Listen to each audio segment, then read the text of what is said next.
Good evening, everyone. It is 6:30 p.m. Today is Thursday, May 16th, 2024. We are located in the council chambers here at Kermit City Hall, and we are hosting our regular city council meeting. So I'll call this meeting to order. If you don't mind, we'll stand to our Pledge of Allegiance and invocations, please. Pledge allegiance to the flag of the United States of America and to the republic for which it stands, one nation, under God, indivisible, with liberty and justice for all. Honor the Texas flag. I pledge allegiance to thee, Texas, one state, under God, one and indivisible. Mr. Hayes. Let us go to the Lord in prayer. Our most gracious Heavenly Father, we ask that you be with us this evening. We ask that you have your hand upon our shoulders, that the decisions we make will be for the betterment of our community as well as for the concern of all of our citizens. We ask all of these things in your most honorable name. Amen. Okay, next we're going to move to the administration of oath, and then we can get rolling along with our new mayor.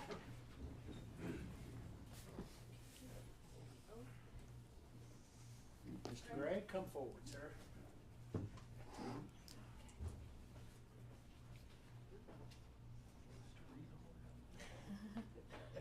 It's in there, so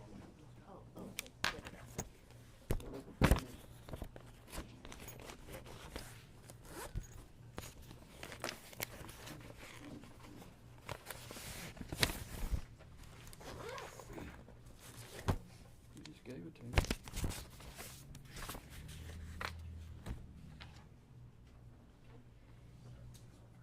Oh, there's two.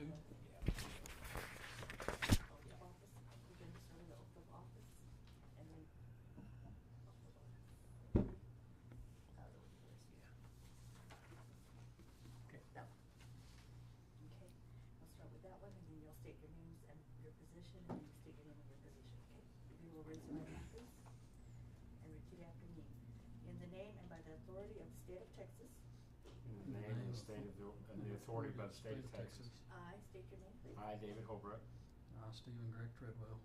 Do solemnly swear or affirm do solemnly swear or affirm that I will faithfully execute the duties of the office that I will faithfully execute the duties of the office of Mayor at Large Councilman, District 4. of the state of Texas, of the state of Texas, and will to the best of my ability and will to the best of my ability preserve, protect, and defend the Constitution preserve, protect, and defend the Constitution and laws of the United States And laws of the United States. and laws of the United States and of this state, and of this state, so help me God. so help me God. Okay, we'll sign this in a minute, and then Okay. I'll stamp them. The next one is statement of officer, and you can state your names also and your positions. I state your name. I, David Holbrook, I, Stephen Gregg Treadwell. Do solemnly swear or affirm do solemnly swear or affirm that I have not directly or indirectly that I have not directly or indirectly paid, offered, promised to pay, paid, offered, promised to pay, contributed, or promised to contribute contributed, or promised to contribute any money or thing of value, any money or thing of value, or promised any public office or promised any public office, or employment for the giving or withholding or employment for the giving or withholding of a vote of a vote at the election at which I was elected, at the election of which I was elected, or as a reward to secure or as a reward to secure my appointment or confirmation, my appointment or confirmation, whichever the case may be, whichever the case may be, so help me God. so help me God. Your title and your position is, Mayor at Large, and yours, Councilman, District 4. okay? So, under the penalties of perjury, I declare that I have read the foregiven statement and the facts stated herein are true. So I will get y'all to sign this. Okay. Okay, and then, Thank you. okay, and the last two are this, so you can read this out, Mayor, Okay. to Greg, and then I will read this out to you. Okay. In the name and by authority of the state of Texas, this is to certify that a general election held on May 4th, 2024, Stephen Gregg Treadwell was duly elected council member, District 4. Once again, congratulations. Thank you. Okay, and in the name and by the authority of the state of Texas, this is to certify held on May 4th, 2024, David Holbrook was duly elected mayor at large. Thank you. Congratulations. Thank you, ma'am. All right. Now the fun stuff. You get a good picture? Okay, let's step in the chairs, roll my button. Thank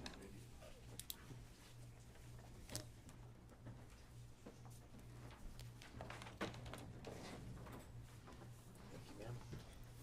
Congratulations. Thank you. We appreciate it. Okay.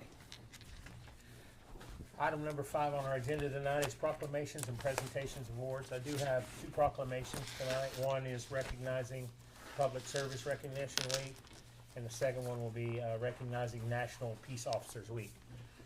So with that being said, the proclamation for Public Service Recognition Week, whereas the people of the city of Kermit rely on public servants at the federal, state, county, and municipal level to provide a wide range of services crucial to our well-being and quality of life, and whereas public servants in the city of Kermit are dedicated to serving for public good, often performing their duties with excellence and distinction, and whereas Public Service Recognition Week has been celebrated annually since 1985 to honor the men and women who serve our nations as federal, state, county, and local government employees.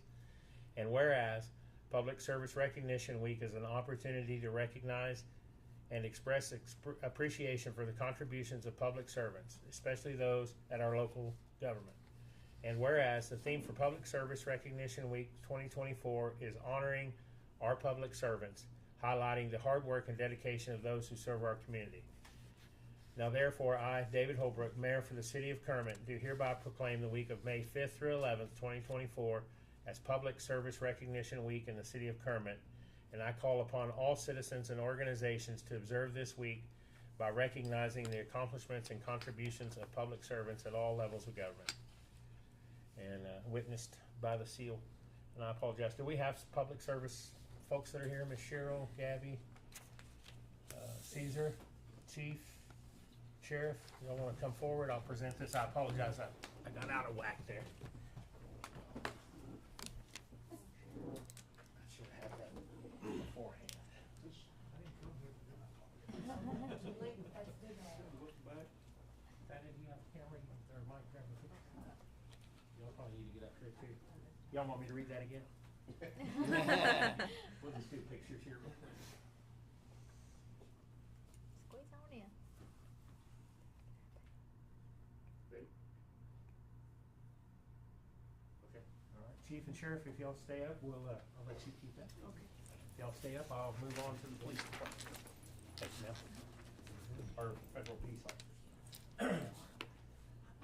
So our next proclamation is for the Peace Officers Memorial Week. Whereas the Congress and President of the United States has designated May 15th as Peace Officers Memorial Day, and the week of May 12th through the 18th of 2024 is National Police Week, to honor the memory of law enforcement officers who have lost their lives in the line of duty. And whereas the members of law enforcement agencies in the Kermit Police Department and Winkler County play an essential role in safeguarding the rights and freedoms of the citizens of the city and county of Kermit and Winkler. And whereas it is important to recognize and pay tribute to the law enforcement officers who have made the ultimate sacrifice while serving our community. And whereas the courage and dedication of peace officers serve as an example to all, and their service and sacrifice will never be forgotten. Now therefore, I, David Holbrook, Mayor of the City of Kermit, do hereby proclaim May 15th, 2024 as Peace Officers Memorial Day, and the week of May 12th through the 18th of 2024 as National Peace Officers Week in the City of Kermit. I call upon all citizens to observe this day with appropriate ceremonies and activities in honors of those law enforcement officers who have lost their lives in the line of duty. Thank you both very much. Picture.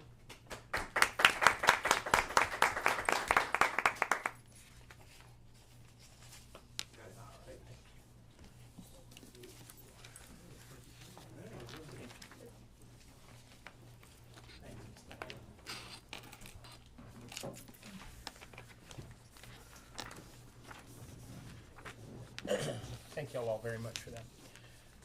Item number 6 on our agenda, we are going to move into executive session in accordance with the Texas Government Code, Section 551. It is 6:40 p.m. We're going to adjourn into executive session. Remind y'all that the audio and video cameras are on while we're in executive session, so just be aware your comments are recorded, and we'll return shortly.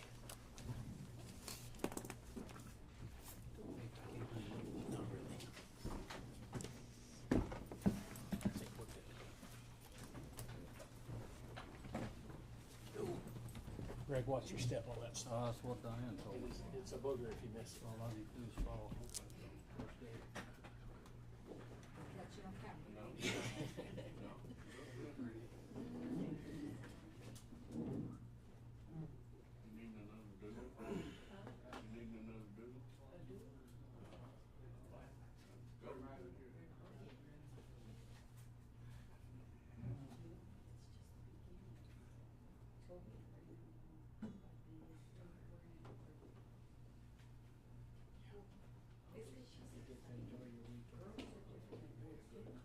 Yes, sir.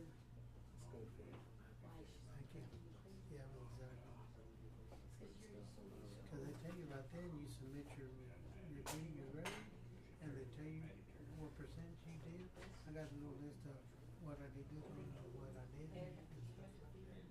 So, when you go in and work on it.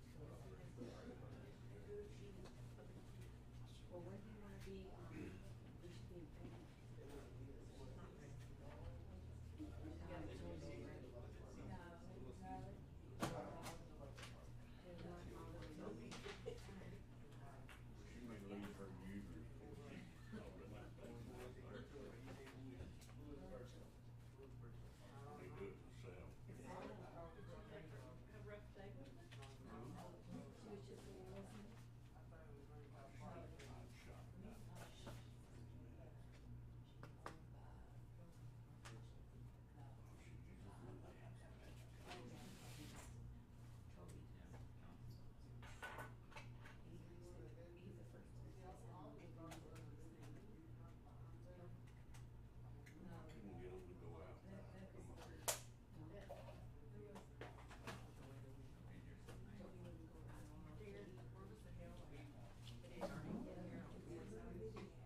When? Today? I will see some of those. I think it seems like walnut size over there.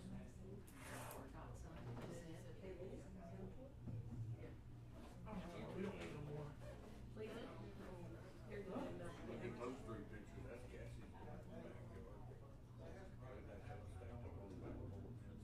No, we don't need no more, please no. Yeah, I already had the judge come look that out.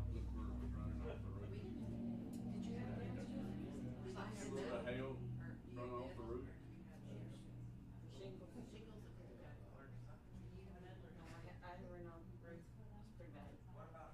Shingles. Ran on our Maverick roofing. They're the ones that are gonna go. I've been looking at, that came over, okay. Yeah, he's gonna go Put the in. cover on the boat, so all the And my water truck furniture too. gonna go. So I got double whammy. And then I'll just, once you do a claim, you know everything. This is in Yeah. Chicago.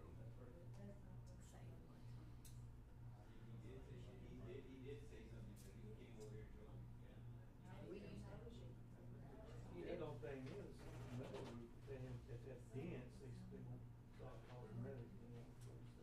Oh, it's cost money, cause they did. On the metal roof. And the thing is, replace those, it's like double the price. Oh, heck, yeah. It's pretty. Huh? Oh, it is, yeah, yeah. Well, the guy, do you guys know the gentleman that lives across, well, you know where I live on San Antonio? And I never forgot the name of that street. There's a gentleman that is a red house, is very pretty and has all metal, brown metal. You know what I'm talking about? I live on East San Antonio, right by the school. And then there's that. The first road this way is H, San Antonio and H. It's, well, the guy that's, this, is it Randy? Randy Cardinal? I don't know who he is. He keeps his house very decorative, you know, and stuff, but they have. Rodney. And it's red, no, that's not bad. I want Is it on the same street? No, Rodney? it's on the one when you, and before I turn into San Antonio. Well, Kendra Rodriguez lives in the corner. The cat lady's house. Cat lady, she has cats. The lady that That's all used to we know live it there, from didn't- when we were younger, the cat lady's house. Well, I live next to her, but on the San Antonio side. The one that lives Oh, no. on her other side. What's his name? They keep very quiet, but their house is very nice, and they have. Who's there? I'll tell you. I gotta be sped, I'll tell you. You don't know? I'm trying to think. See, Kenya lives right there, right? And on the, let's say, right side, I live there. On the left side is this gentleman's house. What's the address? Is it not Carla and Randy Neal? I've never met him. It has all that wooden stuff, looks like wooden. Yes. Yeah, Yeah, that's Randy Carla and Carter. Randy. And he has it real nice in the back and Thank you to everything. the Chamber of Commerce. Well, it's very nice. And they have that, and every time we do anything, there's just keeps up with it and stuff. He got nothing else to do. They're all he's retired, right? That, at least, everybody in that street very quiet. They could come over to our house, we got wood. Right down the street though, where they're having the estate sale, it got broke into last night, all the stuff in there stolen. Did they really? Whose house was that? People that lived in the corner of 18th and Mrs. NYU. Lumber. Yeah, It broke into her house and so, no. Did you know that?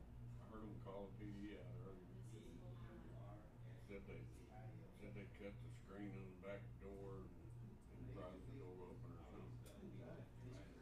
And when they called it in, they said that it was what's her name? That called it in, Diamond Keep. Said a bunch of all the merchandise was gone. So I don't know. I The don't know if sign's they still sold there. everything or not. Well, surely they can look next door and see how many stuff in the next door house has got. That's sad because they have a lot of stuff in there. Those people live very frugal. Spend all this money that they have. Well, that's why they had one. That's sad. They hated us when we were growing up in this neighborhood. You don't see one. I was running over his yard with a bus. I turned it, that's popped my bed. Every trip then went across the yard.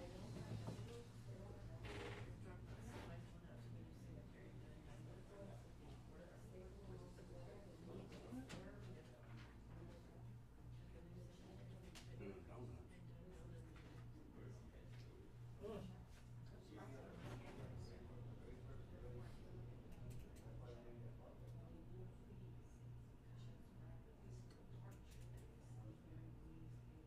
Yeah, it's all headed east.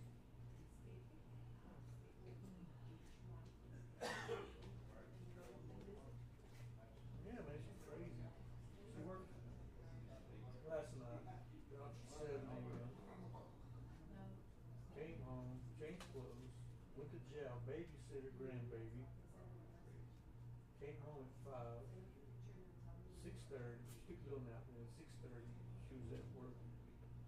And then she got to, come back and, get old quick, get sick. What else would we do? Yeah. Snill.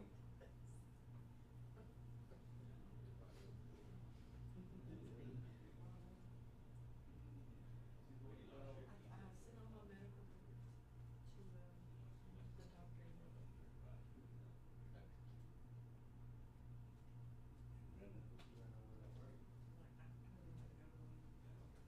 Oh, you're not?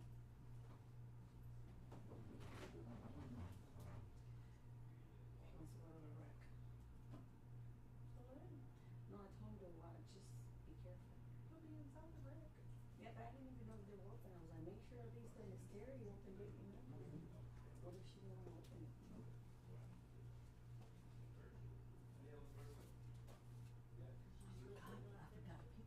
Did you? So did I. Really? Ron just got off phone I don't know, Mark, this sounds. with Mimi. Huh?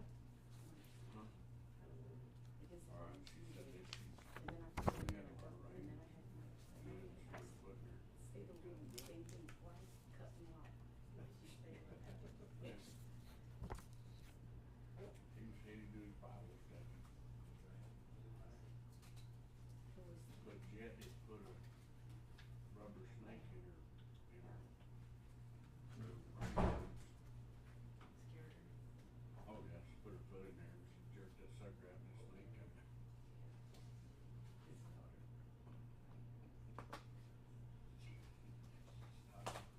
Where do you live?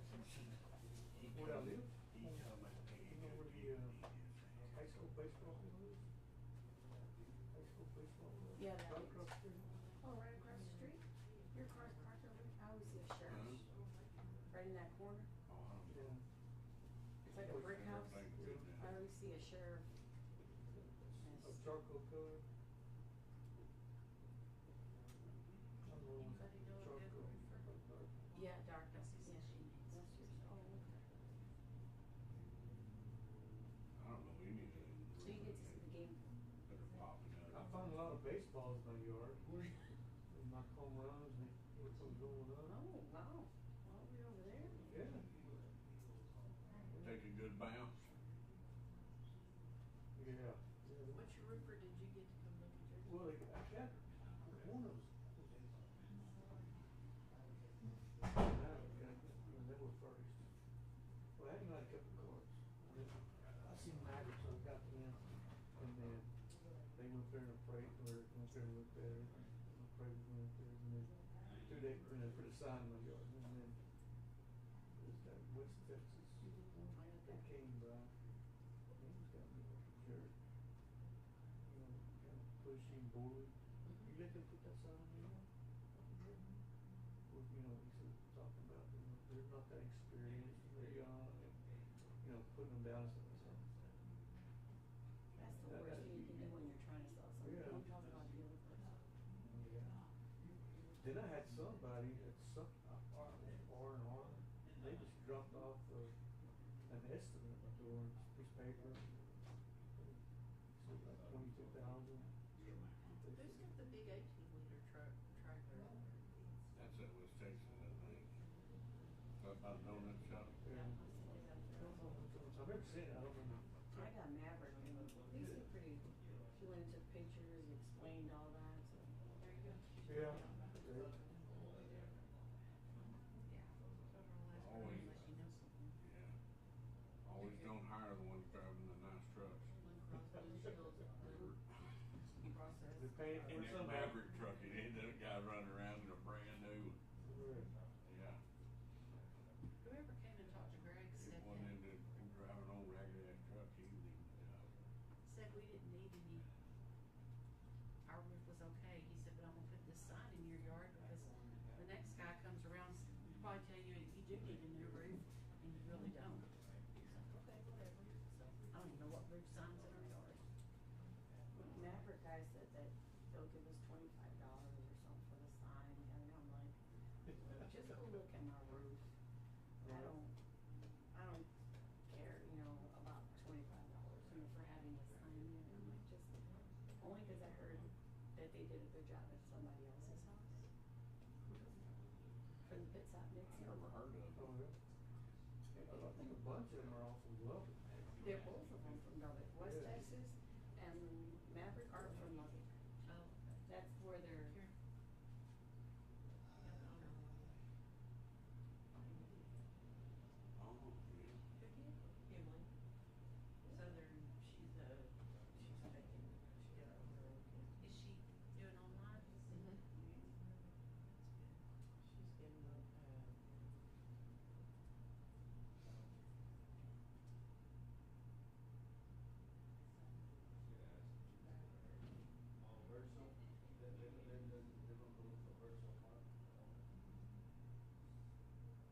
Went out there and fixed her mother-in-law's shelf this morning. She had screwed them up. She said, what did I look at your own shelf? And she had them all loaded and I'm looking at them. Well, I know them studs aren't that far apart. And she said, well, I couldn't get this metal thing in there all the way. And I went to jack and move the whole thing.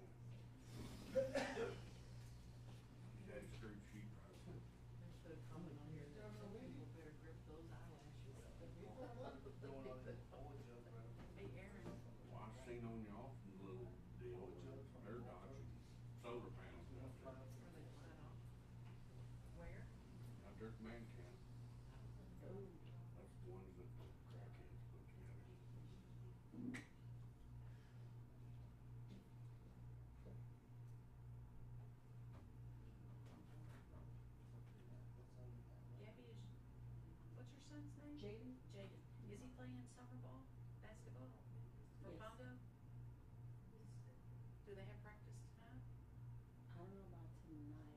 back yesterday Yeah. at 9. Yeah, and I think, he hasn't told me yet anything, but sometimes he'll find out later, depending, I think, what we go based on, AP's schedule, when he is out of work and stuff. Yeah, is he gonna go, are you guys gonna go to one? We're not going to Big Spring this week. Greg's sister's son is getting married. Okay, so, yeah, we're not. And we just found out that he had a tournament last night. They don't Justin- last week, maybe he forgot to tell you guys. You know what? We were out Out of town. of town, and so it Kate, Bob, we ran into Justin.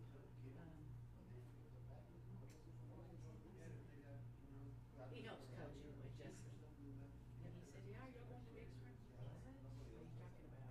Yeah, no, we're not home. Yeah, it is, it's just a. We had a little, he was told he was going to sit this one out.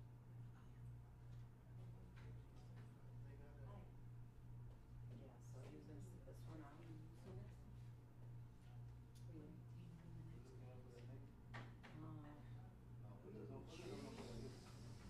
second week of June, I think, and I think it's in Abilene. This one's in Big Springs. Or San Angelo. Big Spring. Okay, then the next one is either San Angelo or Abilene, one of those two, but it's for one year. I'm just like glad we're not going to go there. They definitely do not like us there. Well, and plus they beat us great. Yes, They yeah, don't- them guys are pretty big kids. They're very good, but the refs, That's my area. yeah, but the refs do not like, I mean, at one point we were playing the refs, that's the hard one. They have their favorites, you know, so, and then if somebody says something, they automatically points to the other team, so it was pretty frustrating.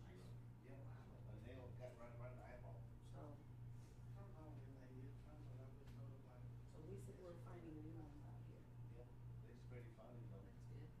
Yeah, high school was horrible. Almost had a, Baseball? no, basketball. Basketball. The season was horrible. The coach had no comment. Yeah, I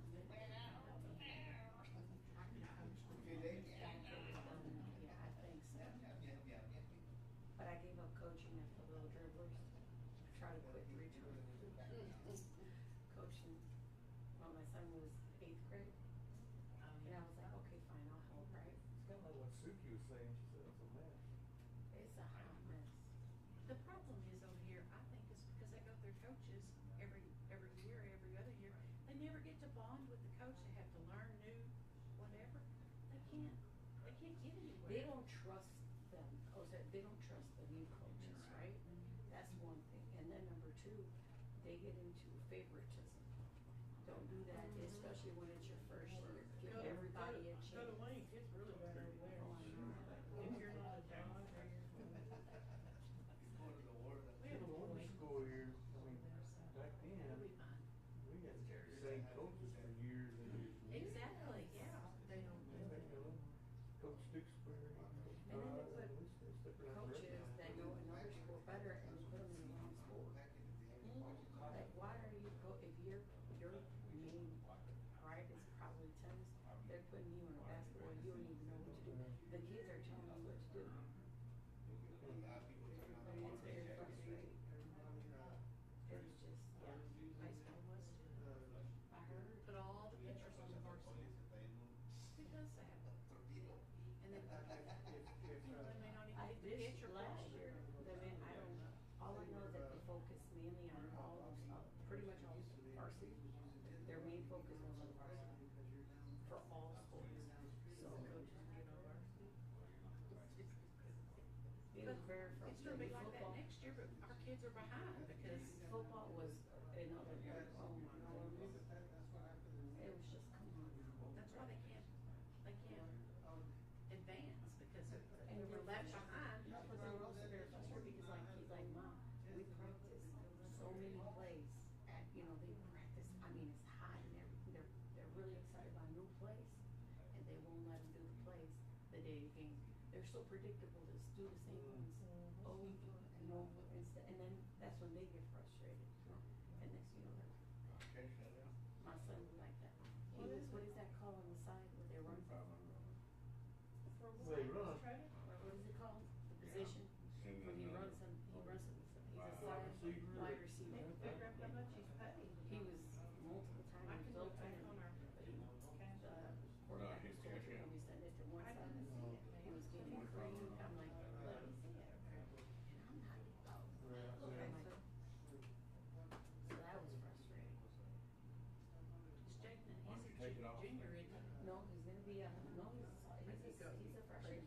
freshman. Oh, well, that's good. Yeah, now he's gonna be a sophomore. Yeah, CK's gonna be a senior.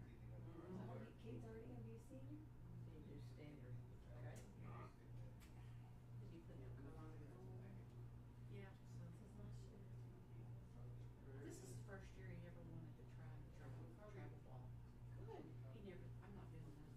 You haven't even given yourself a chance to That's, do that. the thing is that the kids can be cool. I'm telling you, But most of those kids that, those the junior players, they're all his friends. Right, and they're so hard on each other, and especially at the game.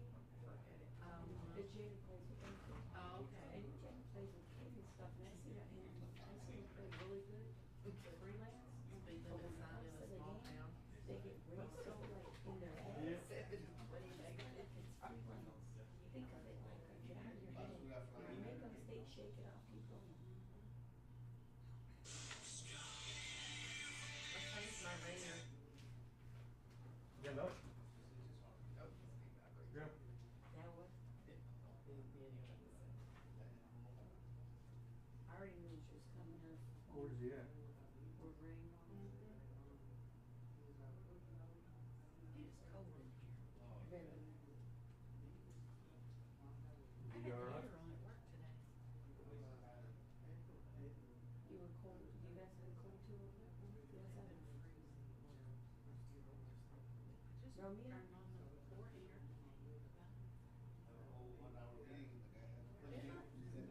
You know, she said she didn't think it was neutral. Oh, I'll be my heading on. gosh. What happened? Nick borrowed, recommended crash somewhere. Okay. I was talking to him, I and know. according to my dispatcher, yeah, I think he might be all right.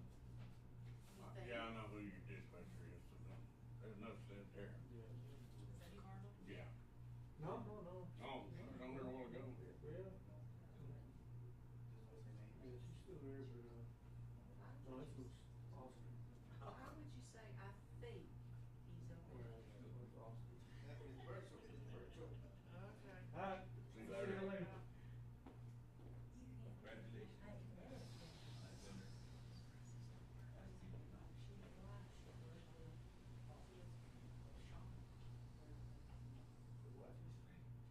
I'm sure.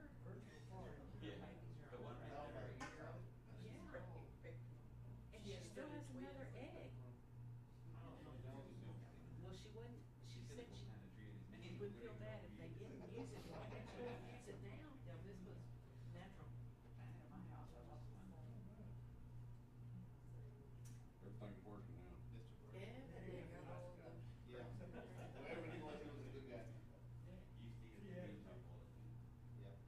That's before my time. This is Wink.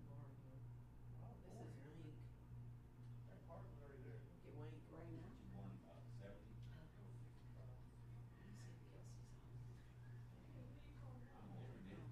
It looks like they calmed down.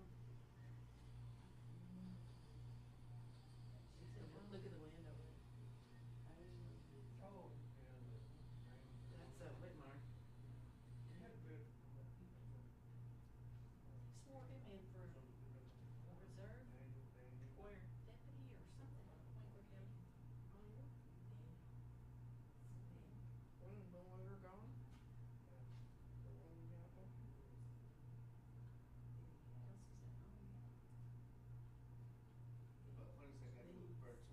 We're still trying to get Burson, we know the Berdozas. I left a message to, You said a moose, I I thought you left said a a mimosa.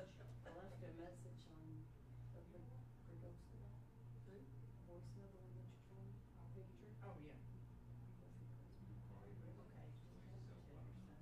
You know the big building that's over right behind the pool? The big building? Where they park their vehicles, that's where his office is. But what days is it? Every day. No, they're open Fridays.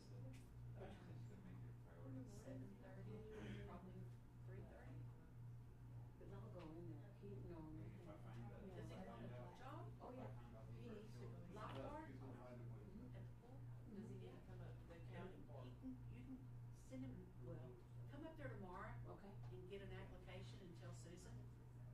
coverage on the, yeah, and then Yeah. just fill it out. Fill it out and then make him do it.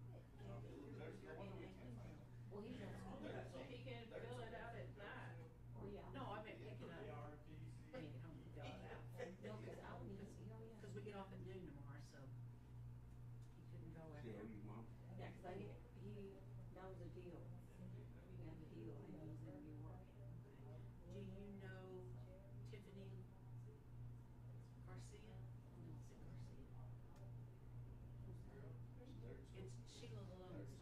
Oh, Tiffany Lalone. Yeah. They live on the corner of D and San Angelo. And what is she, She's gonna run the pool. this year? Okay. Isn't she the Tiffany? Is she the nurse? Yeah. Doesn't she run it every year? No, Shane Wise ran it the last couple of years. She's not doing it this year. She can't, she's got an office job at the school. That's right. Yeah. Look, this is in Gal. Look at the water running in Gal.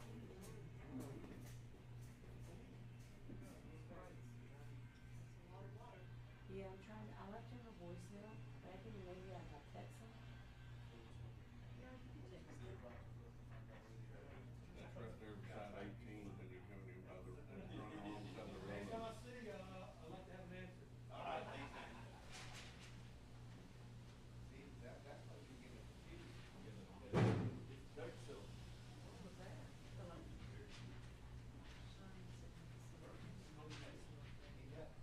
Take it off.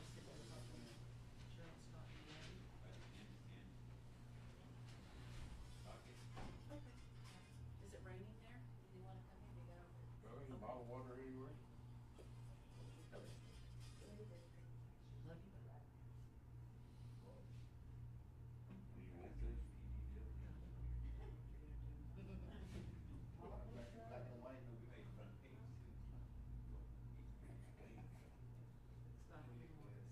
Huh? Is this a long agenda? Should be. They said it wouldn't be, but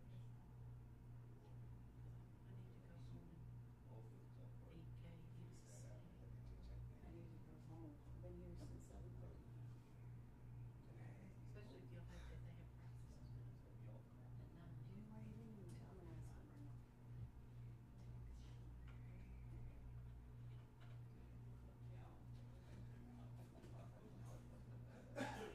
Is he gonna work this summer? At the pool, he's a lifeguard. I saw him last year. Yeah. So. And Matthew Vasquez, you know him? He knows all, Jaden knows, you know. All of them. That's what I was, but then also Miss Urias let me know that first they changed our mind, I started to do that school change that they were gonna let the adults. But then the teachers wanna work for $11.30. He made more money working at the county. Yeah, Remember I it's told you that 15.40 before? Yeah, I make 15 at the county. That's another thing that you, would you get a chance to ask, Susan if he's 15? The lifeguard? Well, he turned 16. October. You know what? Anthony's only 15. He didn't turn 16 yet. Yes, he could be a lifeguard at 15. He can? Yeah, he gets to go to that training to get filled. Yeah. I just texted. Yeah, because Anthony's gonna turn 16 in June. And he took it last year. Yeah, cause I'm trying to get, well, the school has said that, you know, they weren't going to hire kids, right? But now, some of the teachers aren't signing up to work. Like if they wanted to work in summer, they said, not for 11:30. And I heard that they're not having summer school this summer. Probably In not. the elementary. Well, no, they're broke. Well, they barely have any teachers. They have janitors watching the kids during lunch. I heard the junior high's the one that's like 4 of them. I had some happen today at the junior high. Oh, good. What happened? I was in the office. I just heard them talking about it in the hallway. Yeah, it's gonna be interesting how they're gonna start school next year. No teachers? No money? No money? Where's the money at? Well, where's your superintendent that just hauled ass? He's get it all. Oh, yeah. Why, everywhere. I was home. And, yeah, he was spending money and the council was letting him. Well,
put some mini splits in here. It's behind you. Oh. It's extremely cold. Yeah. Yeah, and they had the doors shut earlier.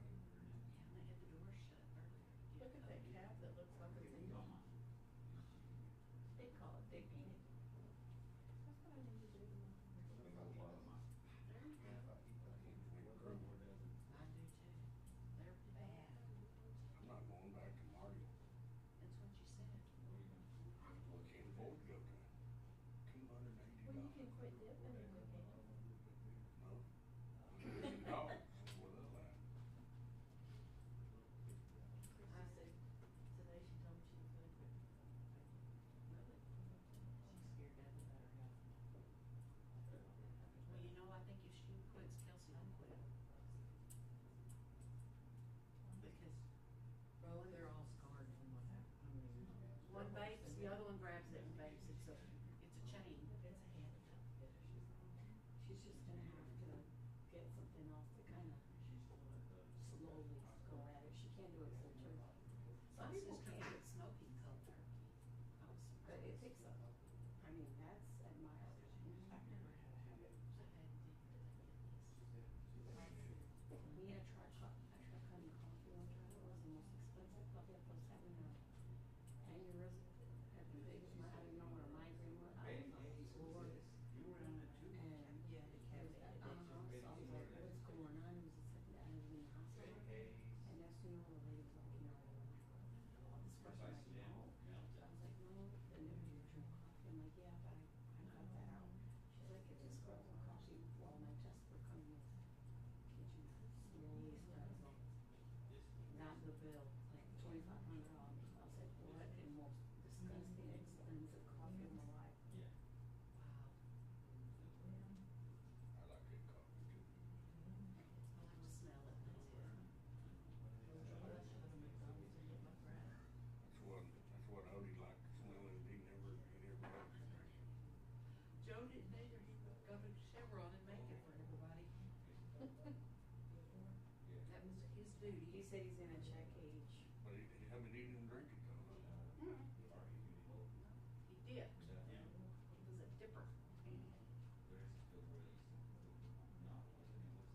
We all were. I think they're gonna help. I think he's old enough to work at the pool. Well, he said he's gonna check tomorrow to see the age. I know he can. I'm almost 100%. Apartments, but. Almost 100%. We had 15-year-olds working last year as lifeguards. So if he goes in there, I won't be there tomorrow, but I'll go. Cody's graduation's at 8:30.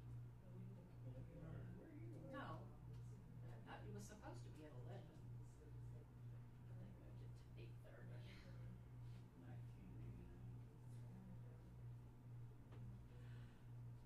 Yeah, so he Is said. that sitting over there? Well, that's what I was. Street department, yeah. That's James. That's the one you were talking to. He said, I'm off duty here for the dead restaurant. Oh, is that him? That's He James. talked to him again Why? after. They don't know an official. They're wasting taxpayer money is what they're doing. What did you tell me? They went out for bids for the truck route. It's gonna take 10 months to do that. To do what? Tech dot and the county. Yeah, but you know what? It wouldn't take nothing but to put some chip in the city where it's not a whole. I sit there and watch it. I've seen that truck hit it in the drag lane. The drag lane fell off the truck right there and the tires went bang. And they're putting cement. I guess where the stop Where the line entrance- is. yeah. The entrances. Oh, that's what it takes. Yeah, that's big. So when you're sitting there, they just.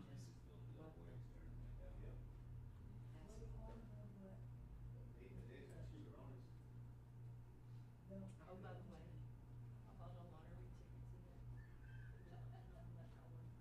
No. $1,000. No, cause you know what, I don't like it, I don't like it, I don't like it. I asked her to take $5, cause she wanted to give me $5 and give me 500 back. Had lucky hand.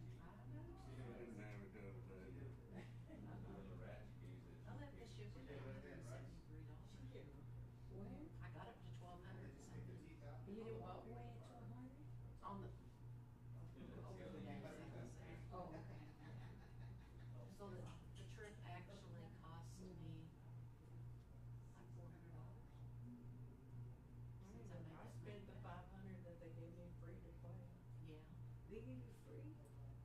She does. How do you think it? I probably got free drinks. Probably never cruise again.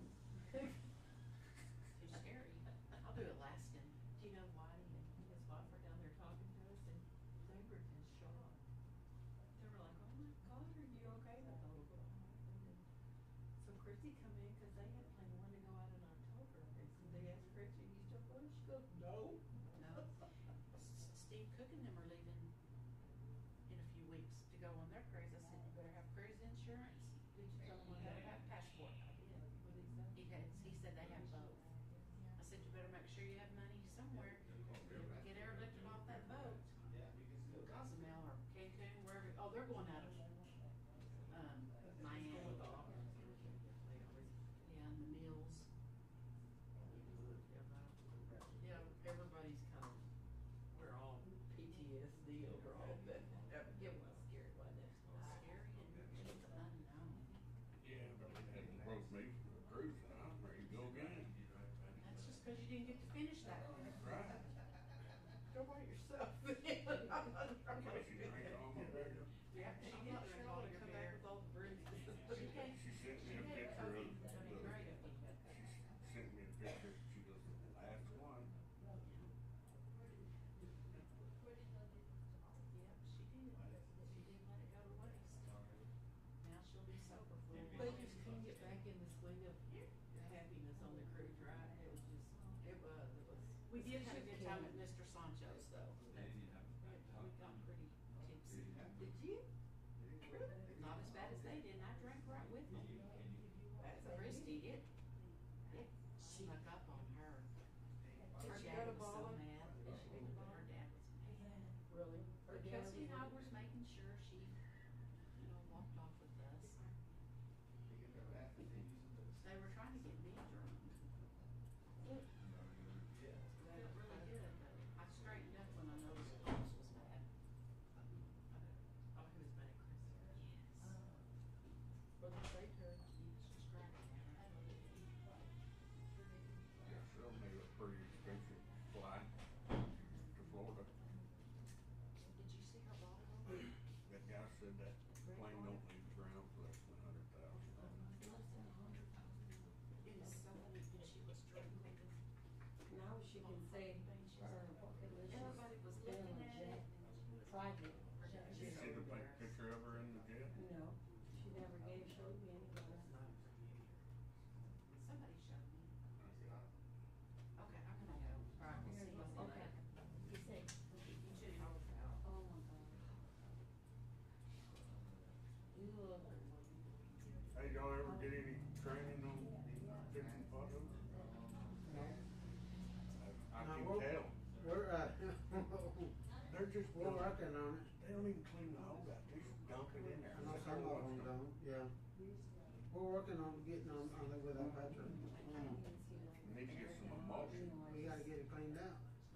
Yeah, you gotta get up to get the hole I cleaned didn't, out. I sat there I and didn't know watched about it one day, I happened to just, No, you're okay. I looked in that thing, it just tore its back, I was full of, I got it plugged in, heating up, now it's getting warm, they put some in, Yeah, dump it.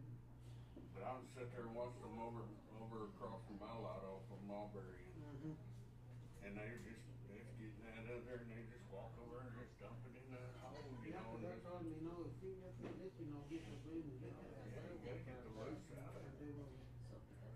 But, I mean, I don't know how, and I've been up for a long time as a water park, I don't know how old he is and Oh, yeah. how good it is, and it just, I'd rather just buy a clean that stuff. You know what I mean? Like, It'd be better, just get some coat patch.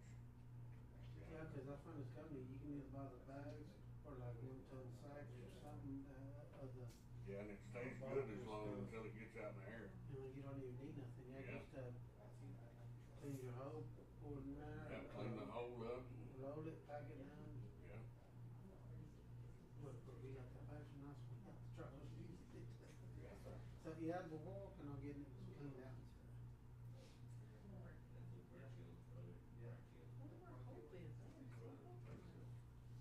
she's always here? Every single one. Did I'm she freezing. get on the hospital board? She's trying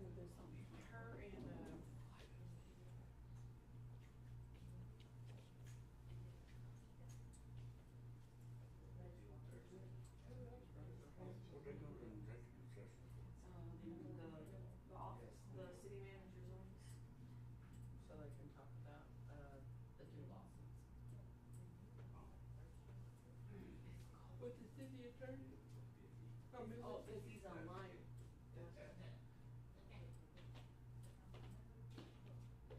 Who is the city attorney? I don't know. He needs snacks. What are you gonna do today? Right. I was going out there and pick her shells and then You're I took wearing a the long doggy sleeve. door off. Okay, so you can't see the And word. it was lumping. Oh, we But I already heard the know. lot and looked. You freeze all of us. Put in there. Well, at least you keep my I unit. put something in the sheetrock to screw that. She freezes every Two night. that's just going in the sheetrock. On that one side, She does that to you too? she don't let it get all the way over there. Oh, She goes really yeah. deep She in has it. She has no mercy on her. It's all. It'll be out when I get home. I can't focus. I'm sitting in my hands. And then you go at her office, she has hair, she has 2 fans right here.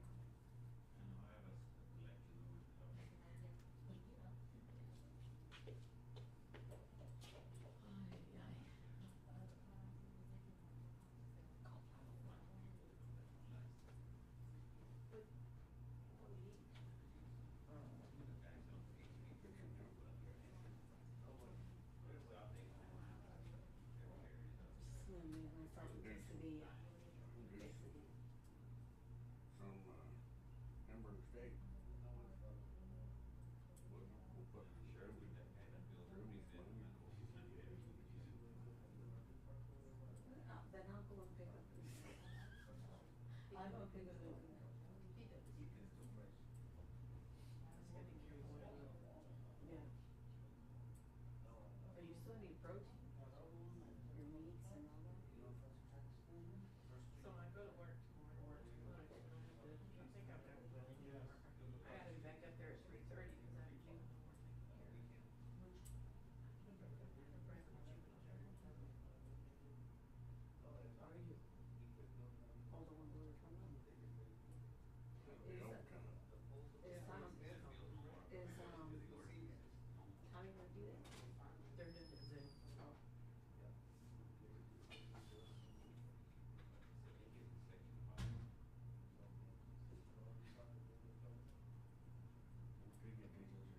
They're there. Wind stars calling. Did you hear? Windstar. Oh, look. They want their favorite, coin. Right off I-35.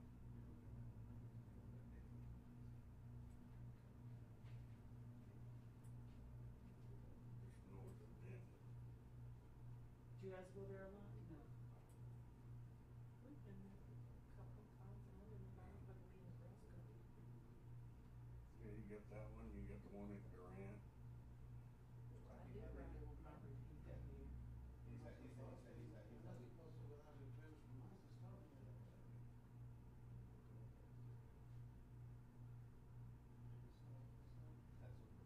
Yeah, the first time you went when I was working up there.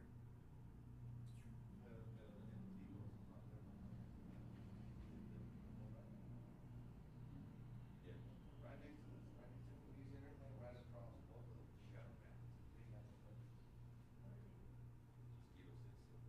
Still goes on you first. Yeah, that's what I'm telling you. It's a medical, it's still fresh.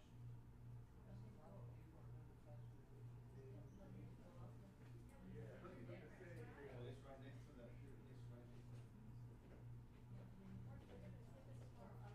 No, no, no.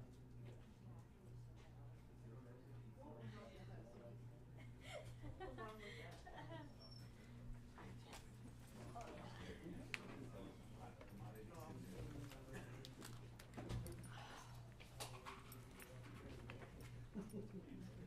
Why do you bring a blanket, man? Is that permitted? Did your earbuds?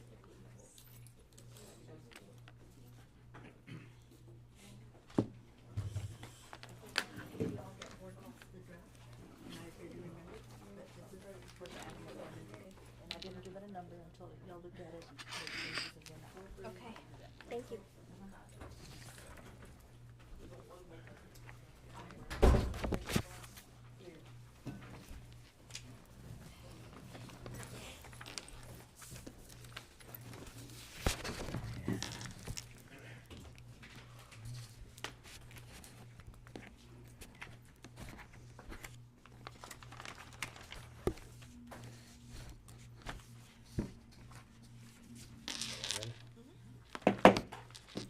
It is 7:31 p.m. and we are adjourning from our executive session and returning to regular council session. Do we have any motions from executive session? Mr. Mayor, I'd like to make a motion to give you the authorization to sign the real estate contract that we discussed. I'll second. So we have a motion and a second to authorize the mayor to sign the real estate contract. All in favor? Aye. Any opposed? That motion carries. Find my agenda. All right, thank you all for being patient. Now we're moving on to item number 8, which is the consent agenda. Covering in there is our minutes from regular city council meeting March 21st, special city council meeting March 28th, special city council meeting April 9th, and the regular city council meeting April 18th of 2024. Also resolution 2414, which is appointing an acting city manager. To discuss, the C is discuss and consider amending the Kermit City Code of Ordinances, Articles 10.03, the cemetery. D is discuss and consider second reading of the ordinance 2403, which adds Article 5.08 to the City of Kermit Code of Ordinances, which establishes permit requirement for the operation of mobile vehicle services businesses to ensure safety, environmental protection, and fair trade practices. And the last in the consent agenda is to discuss and consider amending the Kermit City Code of Ordinances, Chapter 3, Animal Control, providing for enforcement and regulation of animals. And Greg, all those things are in our packet, so we should normally review those. If we have any questions or discussions, we'll take a moment. Mayor, I will ask that agenda item E be pulled. The reason is if you go to page 7 of the ordinance that was placed on your, in front of you, which is the animal ordinance, you do have to turn around and put a dollar amount for the microchip. And we don't have that in there, and so we do need to figure out what we wanna charge as a fee when, animals, which would be dogs, cats, and ferrets, are registered at the, city of Kermit, and what we want that microchip fee to be. So the registration now would be pretty much going away from the dog tags, the registration of it, but will be a microchip now. Okay. And so, I'm not sure what we had even discussed anything, or what the, fees were before, when we talked at $10. So we had talked about $10 to be the fee, but that's still up for discussion in the event that, the council wants to consider something else. The recommendation from staff would be $10. So what we'll do is we'll pull consent agenda item E from the consent agenda. We'll move it into old business. We'll discuss it then. If y'all come up with a fee, then we can pass that ordinance at that time. So items A through D will be what's on the consent agenda.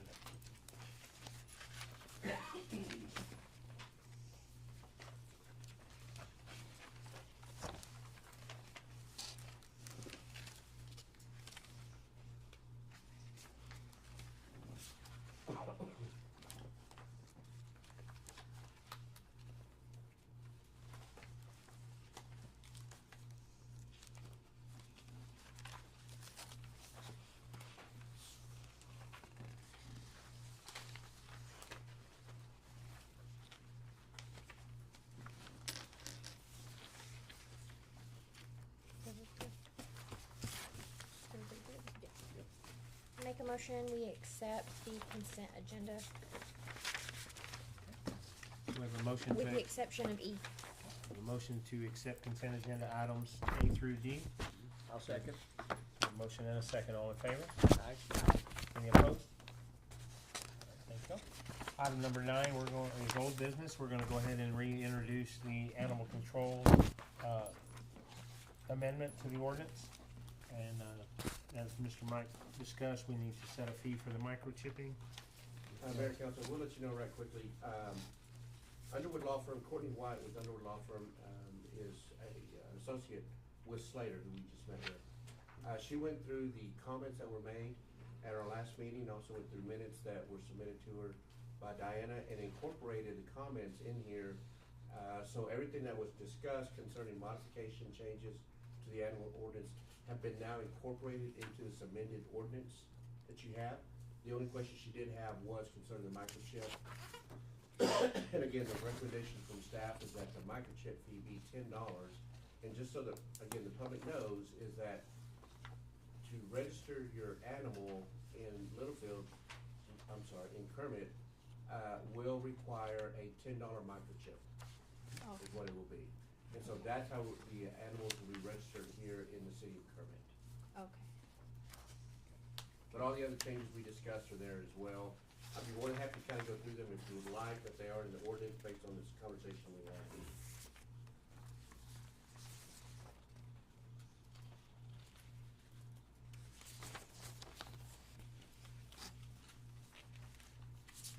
Do we have any further comments or discussion on animal control chapter 3? Mr. Mayor, do you have any questions? No? Anybody? I'm good. I make a motion that we, accept the ordinance and a fee of $10 for the microchip. I'll second. We have a motion and a second to accept the ordinance change, including the $10 microchip fee. All in favor? Aye. Anybody opposed? Okay, motion carries. That closes out old business. Moving on to new business. We'll just go item by item. A is to discuss and consider the purchase of LED light towers. Mayor Council, if you remember back in our February meeting, we had a light tower that we brought before you to purchase. This was based after we had a water leak in the middle of the night in the cold, and we needed light to be able to see. And I appreciate Mayor Pro Tem Hayes talking about that and pushing this agenda item, which we do need. What happened is when we went back to the vendor to purchase, he had already sold it. And so now, you do have before you 3 bids from Warren Cat. And I'm just gonna go based on the RP number 15851. It's got 1 hour, the pricing at $18,500. RP 15476, has 471 hours and it's being priced at $14,700. And RP 15486 has 582 hours being priced at $14,500. The recommendation that you have from staff is to purchase the light tower that has 471 hours at a price of $14,700. Now, one of the questions that we had, I think, in the last go-around was a warranty. Used items, Warren Cat does not warranty any used items. They do, whenever they bring it back in, they go through it and they maintain it before they put it back out for sale. So it has been maintained and it does have a warranty, has done as a maintenance check done by Warren Cat, but they do not provide warranties for it. But this gets us back to where we're at. I can tell you that it is more than the last one that we were looking at. I believe the last one was about $7,000, so it's almost double the price. But I think we'll make it up on the generators when we talk about it on the next one. Where will we go? Where we gonna store it? Out there in the city yard? Yes, sir. Just wanna be sure it's where it doesn't get stolen. As a matter of fact, I think we put up some lights, we put up cameras. Is that we're supposed to have? Gene, don't you? Have they put up the lights and everything out there already? At the shop? Yes. So we have lit it up pretty good now. Okay, good. But with our luck, we get broke in No, and we had received some LED super lights from a Northville company. And we had been waiting because we were needing electricity, but when they set up the other ones at the yard, that allowed us to use these at the shop, at the water storage center, so now that thing's. Everything's lit like up. a football field. Good. And it's working well, and we've set up the new cameras, so it captures when people are coming in the direction. The only direction they would be able to come in. and this is ready to go. I mean, if we decided to buy it tonight, we could go pick it up first part of the week. Yes, sir. So this bid that we received is dated, May the 6th, and I believe it's good for 30 days. 30 days. Okay. Do I hear a motion to accept RP 15476 for $14,700? I make a motion we accept RP 15476 for purchase. I'll second. We have a motion and a second to accept RP 15476 for $14,700. All in favor? Aye. Any opposed? Motion carries. And the next item on the agenda is to discuss and consider the purchase of generators for the water department. Mr. Mike? Mayor Council, this is coming back to you again. Same thing happened, they sold the generators. prior to us being able to get out to it. Now, the difference that we have here is that we have budgeted, I believe, $200,000 to purchase the generators. We found out recently that the Permian Basin Regional Planning Commission has allocated $25,000 to the city of Kermit to purchase a new generator. And it would replace a generator that we currently have in the fire department for use with the dispatch. If electricity were ever to go out, the generator kicks in. Yeah. Well, they've appropriated $25,000, they've allocated to us, and it's available to us at any point in time. We simply have to turn around and go out and buy a generator, and anything over the $25,000, the city of Kermit will have to fund, but we can do it. So as an example, if the generator is gonna cost us $40,000, it's gonna cost us $15,000 because we're getting $25,000 grant. Now, the conversation is that we would then take that generator, put it on a trailer, and so in February when we came to you, we were looking for 3 generators. Mm-hmm. Well, now we're only coming back and asking for 2 generators because we're gonna put this other one on the trailer, which will be the 3rd generator that we need. So we got bids again, and we got a bid from Warren Cat. Again, I'm gonna just give you the RP numbers. RP 14018 has 8,200 hours at a price of $50,900.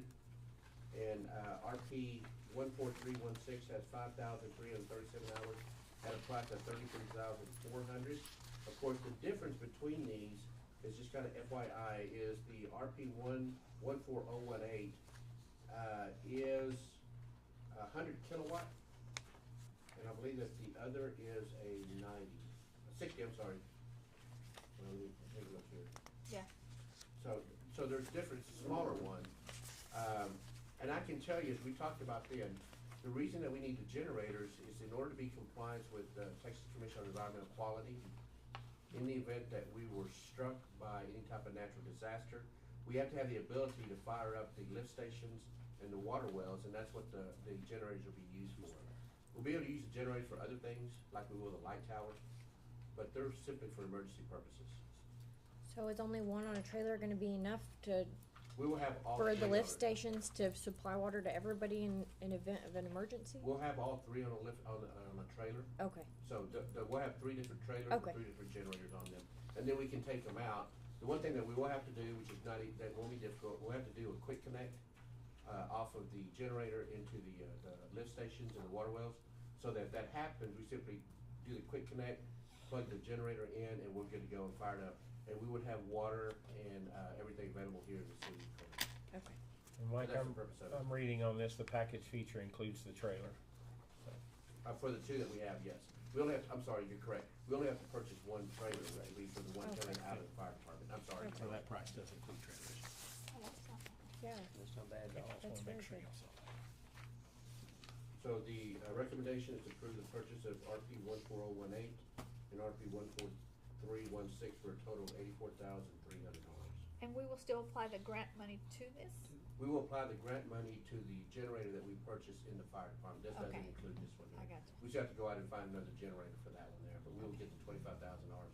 And according to PBRPC, they simply stated that once we purchase it, we give them the invoice, a copy of the invoice, and they will cut us a check for $25,000. So still coming up way under the 200,000 we 200, budgeted. yeah. Tremendously. I make a motion, we approve the purchase of RP 14108 and RP 14316. I'll second. We have a motion and a second to approve RP 14018 and RP 14316 for the total of $84,300. All in favor? Aye. Any opposed? That motion carries. Moving on to our next item on new business is to discuss and consider the purchase of 2-way radios for the police department. Mayor and Council, this item has come up because the radios that the police department has are, they're not antiquated, but they're not the latest and greatest and newest one. So what we're looking at here, we had a heck of a deal come to us, through the Motorola company, or the vendor, of getting 8 new handheld radios at a cost of $2,999 per radio, and get 3 unit radios, which will be placed in the 3 new pickups that we have, at a cost of $37.75 per. Overall cost of $36,442. I will be, again, in total transparency, let you know that we have already purchased this. This does fall below the $50,000 limit that is allowed by the city manager. I wanted to bring it to your attention for approval simply because of the fact that it is a large purchase, but it's a necessary item for the police department. As just so you know, the fire department is another area we're looking at, but we were told that the county has appropriated and is purchasing 7 radios for the fire department, and so that's already on order to get. So what will happen is that we'll use some of the radios that we have, the 8, we'll still use some of them in the police department, but the other 4 will now be pushed down to the public works, and then I'm gonna look at starting to get radios for the public works department, so they can talk back and forth as opposed to using the phone. So this is to replace new radios, or this is to replace the radios that we have, purchase 3 radios for the in-unit, and then we'll take those other 8 radios that are currently being used, and we'll reallocate them somewhere else, within police department, but also within the public works department. And you said that this comes at 36,400. 442. For 442, and we allocated 50. My allocation, by law, I'm allowed to spend up to $50,000. And so I went ahead, and I was talking to the chief last week, was it last week when I was on vacation? And I said, go ahead and purchase it, and I'll just, better to ask for forgiveness than for permission. So, I jest. Again, state law allows for $50,000 for me to be able to purchase. And so I went ahead and purchased it, but I do want the council aware to know, let others have that. And it's an item for you to consider, and if they choose to not, then we just have to cancel the order, but I've already purchased and ordered the items, the regular. And it was a purchase that if we didn't make it at the time, we could lose some of the volume We wouldn't have as many. Yeah, so at the point in time, he was able to get us what we were needing without having to wait. I make the motion we approve the purchase of the 2-way radio equipment for the PD. I'll second. A motion and a second to approve the purchase of the 2-way radios for the police department. All in favor? Aye. Any opposed? Motion carries. Agenda item number 9 is to discuss and consider amending the budget for the fiscal year 2023-2024 to increase salaries for police officers. Wait, We have we item skipped. D. Skip, Item Gabby. D, Mayor. I don't have I it. can go ahead and, Sorry, Gabby. I don't have it. You have it on a piece of paper? Go ahead. All right, I'll just read. All right. Discuss and consider the purchase of decorations for Christmas season. Miss Gabby, would you like to come address the council? okay with you, it's okay. You have a little piece of paper in there. Sorry about that. No, that's good, that's good. Before anything, I would like to apologize, for the delay of bringing you guys numbers. But it's been a little hectic, busy, a lot of moving parts, and then I just didn't wanna get you guys numbers that could change. So with that being said, I have, with a team, I have a little team, call them our little anonymous elves. We have come with 2 proposals for you guys. I am going to, please if you can grab one and pass it, including one of the packets. What you are seeing is, it's called the Christmas Proposal Making Kermit Bright. And what it is, the first one is purchasing. What it is purchasing. You will also see in the packet the items that with Miss Kelsey, I don't remember, and Mr. And Rodney picked out as to what decorations to purchase. The first option is if we purchase just the decorations with this company, they're $63,836.25 with, and the company, as you can see, is Holiday Outdoor Decor.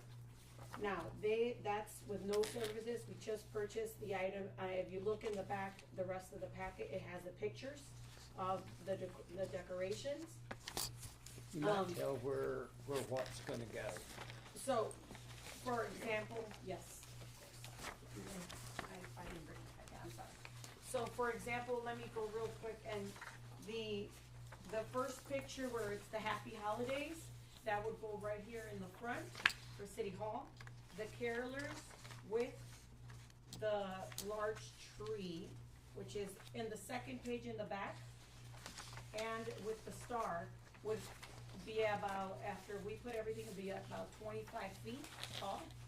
That would be surrounded by the carolers. It's City Okay. Hall. That would be in the corner right Corner. over there with the old tree.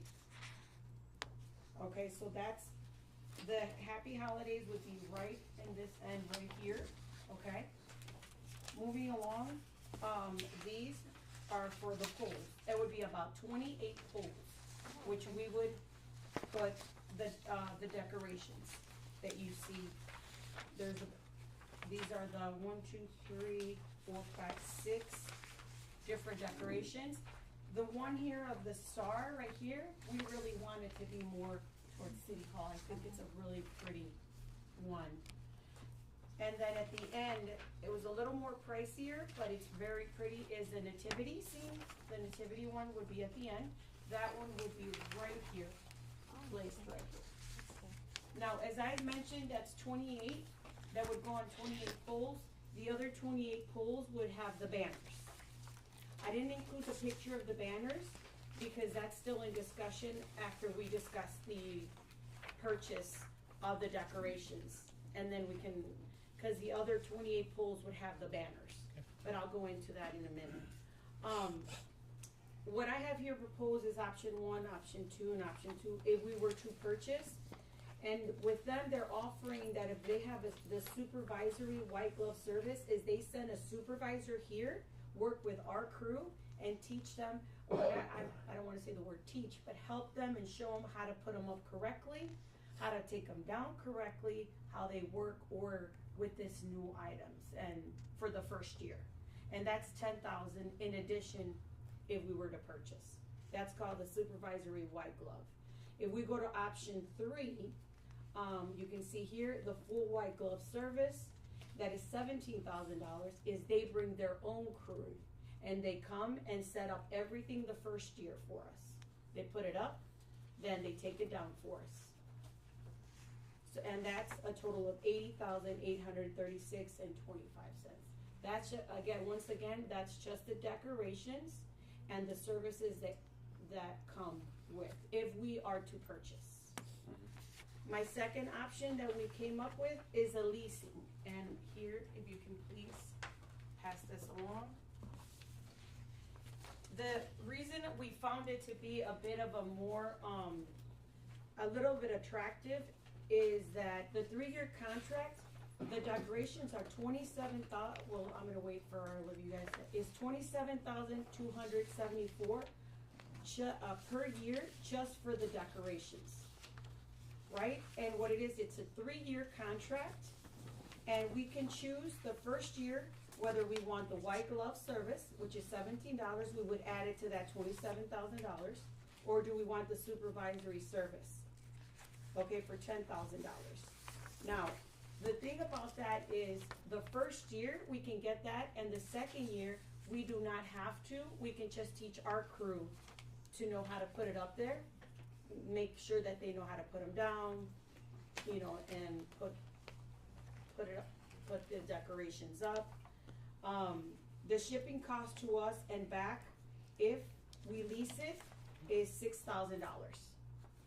But they make sure that when they come and bring it to us, it's in full and perfect condition, and when they take it, if it's missing a bulb or it needs garland or anything, they fix it on themselves. And if we decide to keep it here, store it ourselves, it's just $3,600. And the plus also about that is that we have the option for those 3 years that every year we can change the theme. That's part of the leasing. And then, and is at the end, it says, the lease, the city can do a buyout of the displays at a 50% of the list pricing. So I know a lot of you guys will be asking, well, year 4, wait, we're not gonna have any decorations. But the way, while we look at it in the bigger picture, our way is our first year, second year is to bring this momentum, this excitement into Kermit, right? Because we're also gonna have events happening during that time, such as that I mentioned, the Elf Run, right? Which is one of them. That will create, it will be later in the day, starting at like 6, 7, so it's already dark. People are gonna wanna stay, right? Cause it's a little dark. That will help us, hotel, motel. That's what I'm thinking, right? Then we're also, maybe if we are able to talk to and the Medallion House have something out there. So events will be happening. Then what I'm thinking is by then we'll be able to have money and have the companies be able to donate to us so that year 4 comes, we can decide, oh, we have enough money already accumulated, that we can A, purchase, or B, maybe even sign another contract if we would like.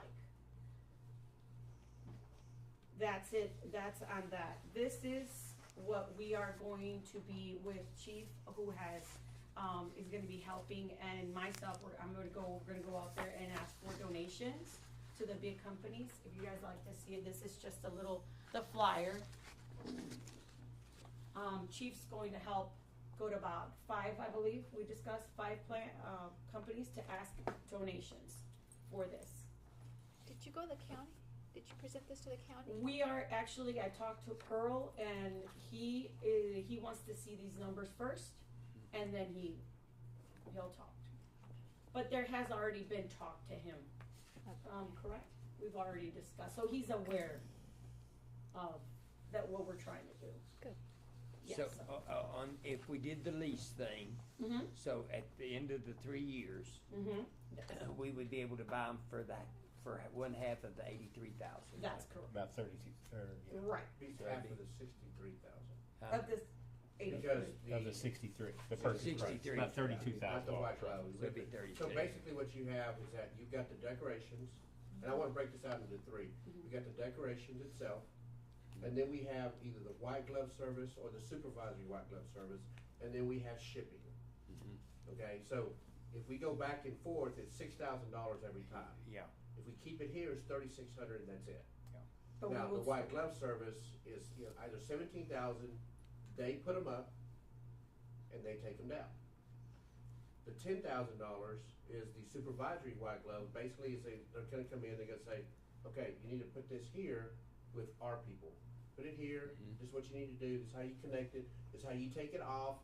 They're gonna show us how to do it so that we can go back and do it again. That's a supervisory white glove. The question that we have is that, are we gonna have the personnel to be able to do that ourselves, which is a total conversation. So those items I wanna kinda separate, cause I wanna talk about just the decorations. The decorations come in at 63,000 if we do an outright purchase.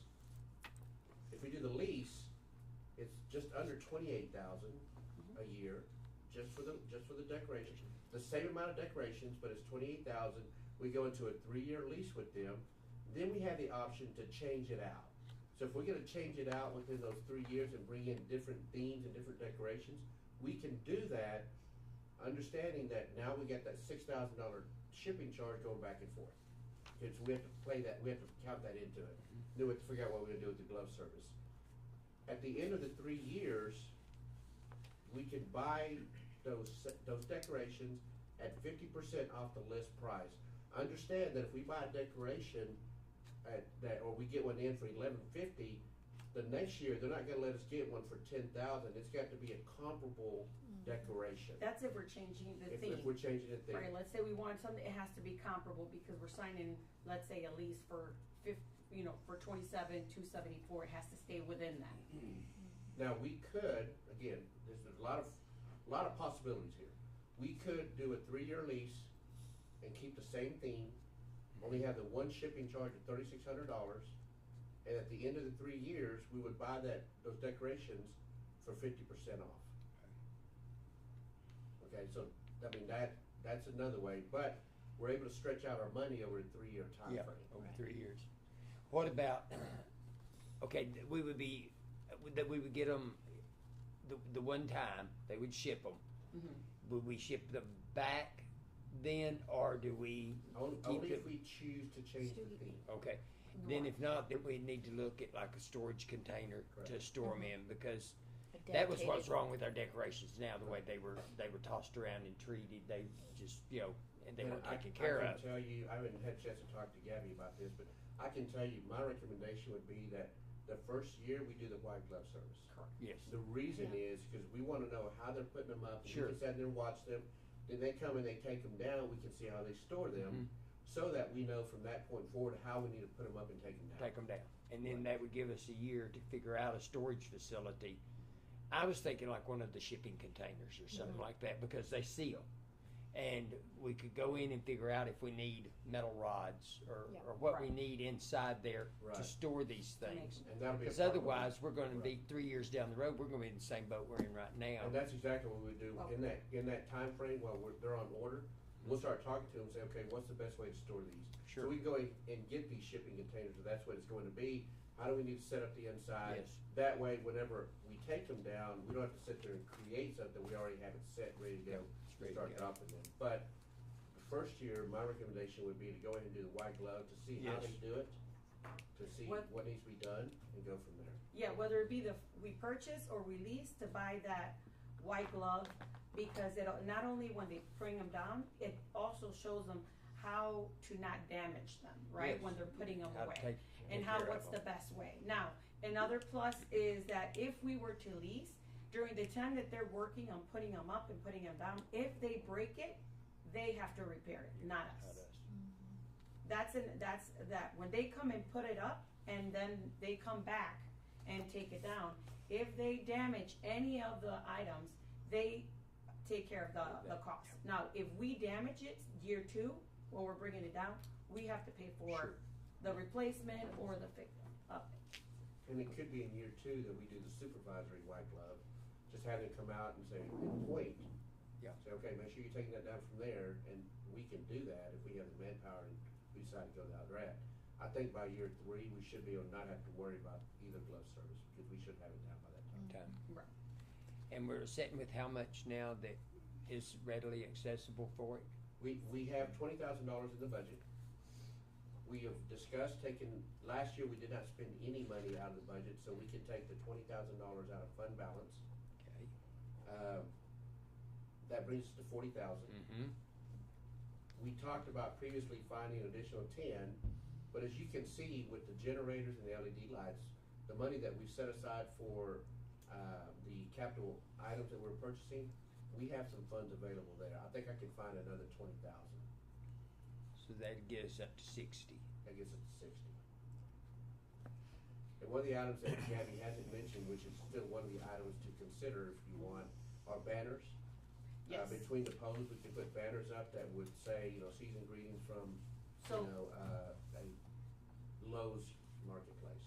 So that's one of the things, and thank you, Mike, for reminding, is that there are 3 banners that we chose from. I will let you see. One of them is, we did an example where is Kermit wishes greetings. The other ones, we can choose to go to businesses and request that they would like to donate, buy a banner, right? Where their name would be in there. Their name would be put on there, personalized, and then be put on Austin Street. Therefore, that would also help alleviate the cost And it of shows the support banners. from the business. And it shows support, and we put them out there, right?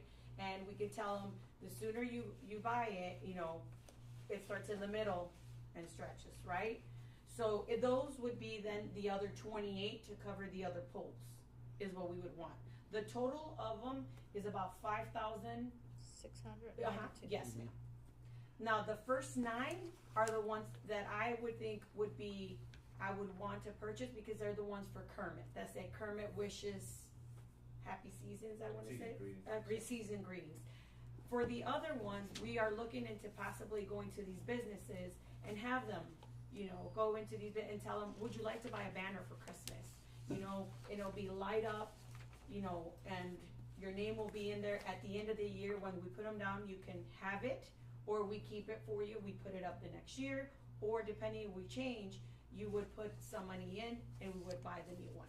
That for another. That's a good idea. Next year, if we decide to change the theme, we already know we'll have another banner. And do for you have a price in mind for the banner? For per banner, when it's customized, it's $125.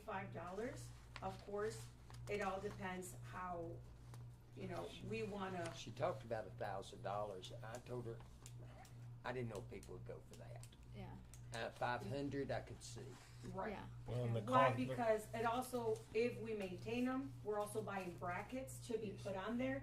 So we're gonna be able to put them up there, get them ready with them. So there's a little work that would be done. Be involved. that will get involved. Of course, I asked for Mr. Rodney's advice on that, and that's what he was telling me. I didn't know what number, Right.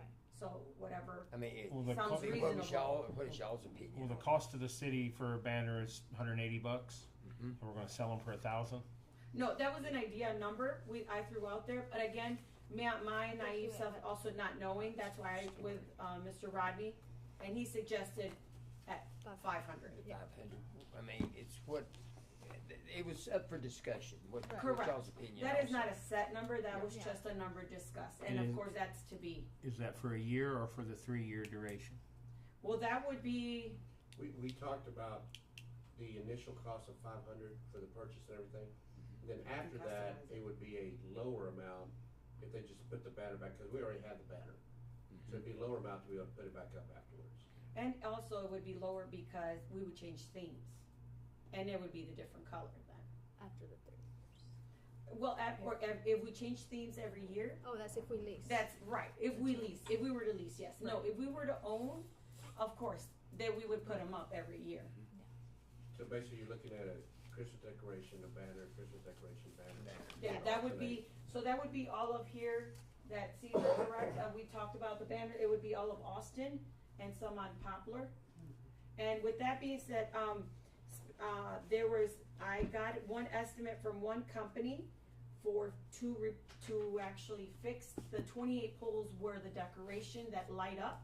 He went and saw them and said they need, even the ones where some of the decorations were already going, they need completely all new wiring, a new power box to give fuller, because they're just not at all. They've been old and some already with the sun, the exposure, and so we need to replace that. That came out at $28,589. It's so that's what he gave me to replace just 28 poles. Let me see the bids. And yes, Okay. so with that being said, we will seek, yeah.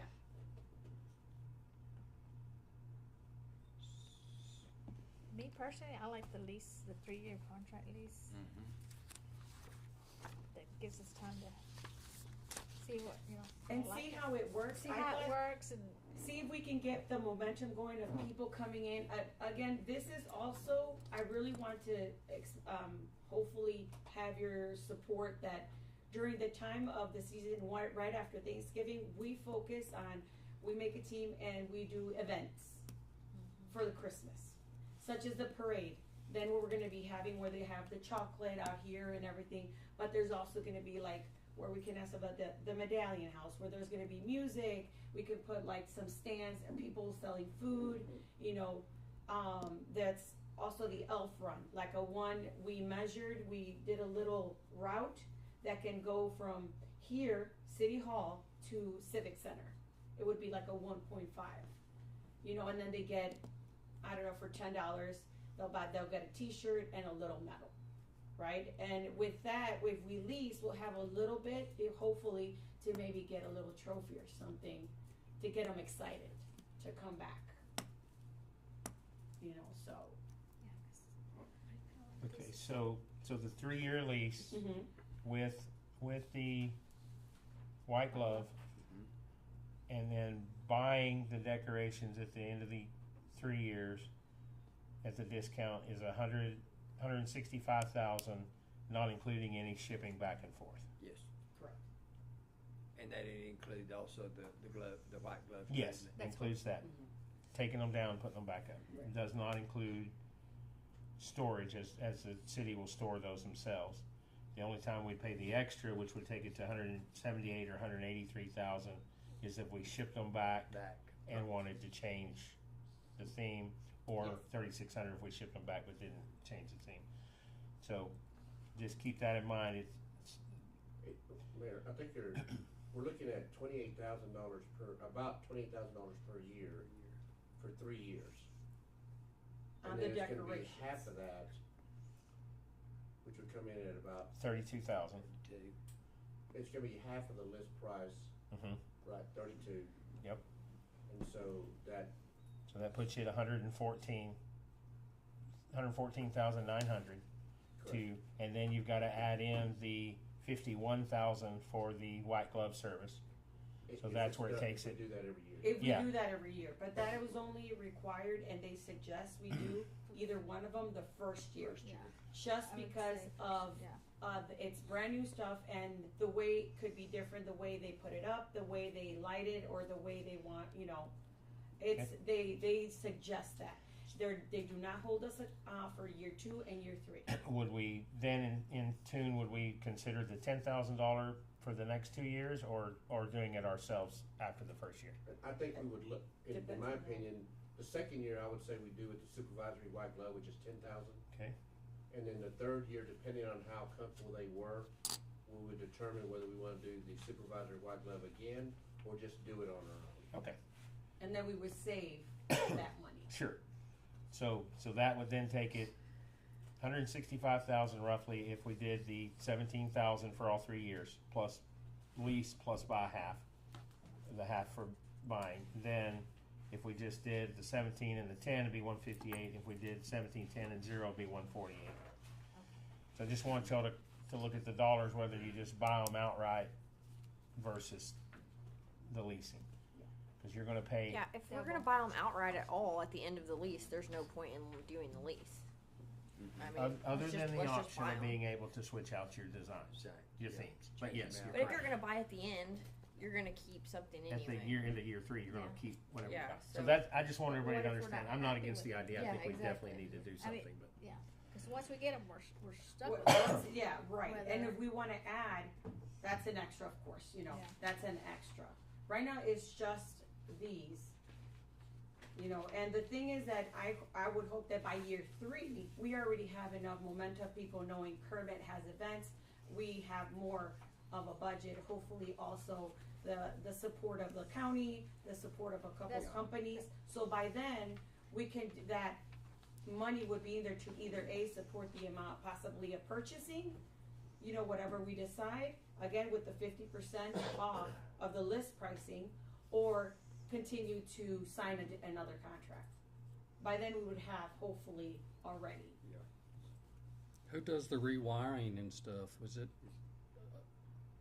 Right now, we don't have anyone in specific, we're just getting, I got one estimate, I just need to get another one. The electric company. Yeah, but yeah, But yeah, those were, it's been 20 years since those were rewired. Correct, and I know when the they sold- chamber did them when I was on the board, and it was, he said I they need to think be back then it completely was about taken off 18,000 and- to rewire them, and we couldn't do all of them, you know, that was just all we could do.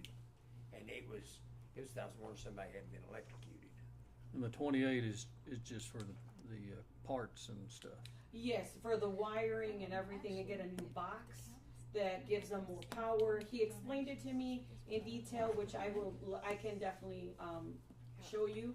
And I don't understand electrical, you know, Yeah. but it definitely just needs all new wiring. yeah, it's got to be For the updated. 28.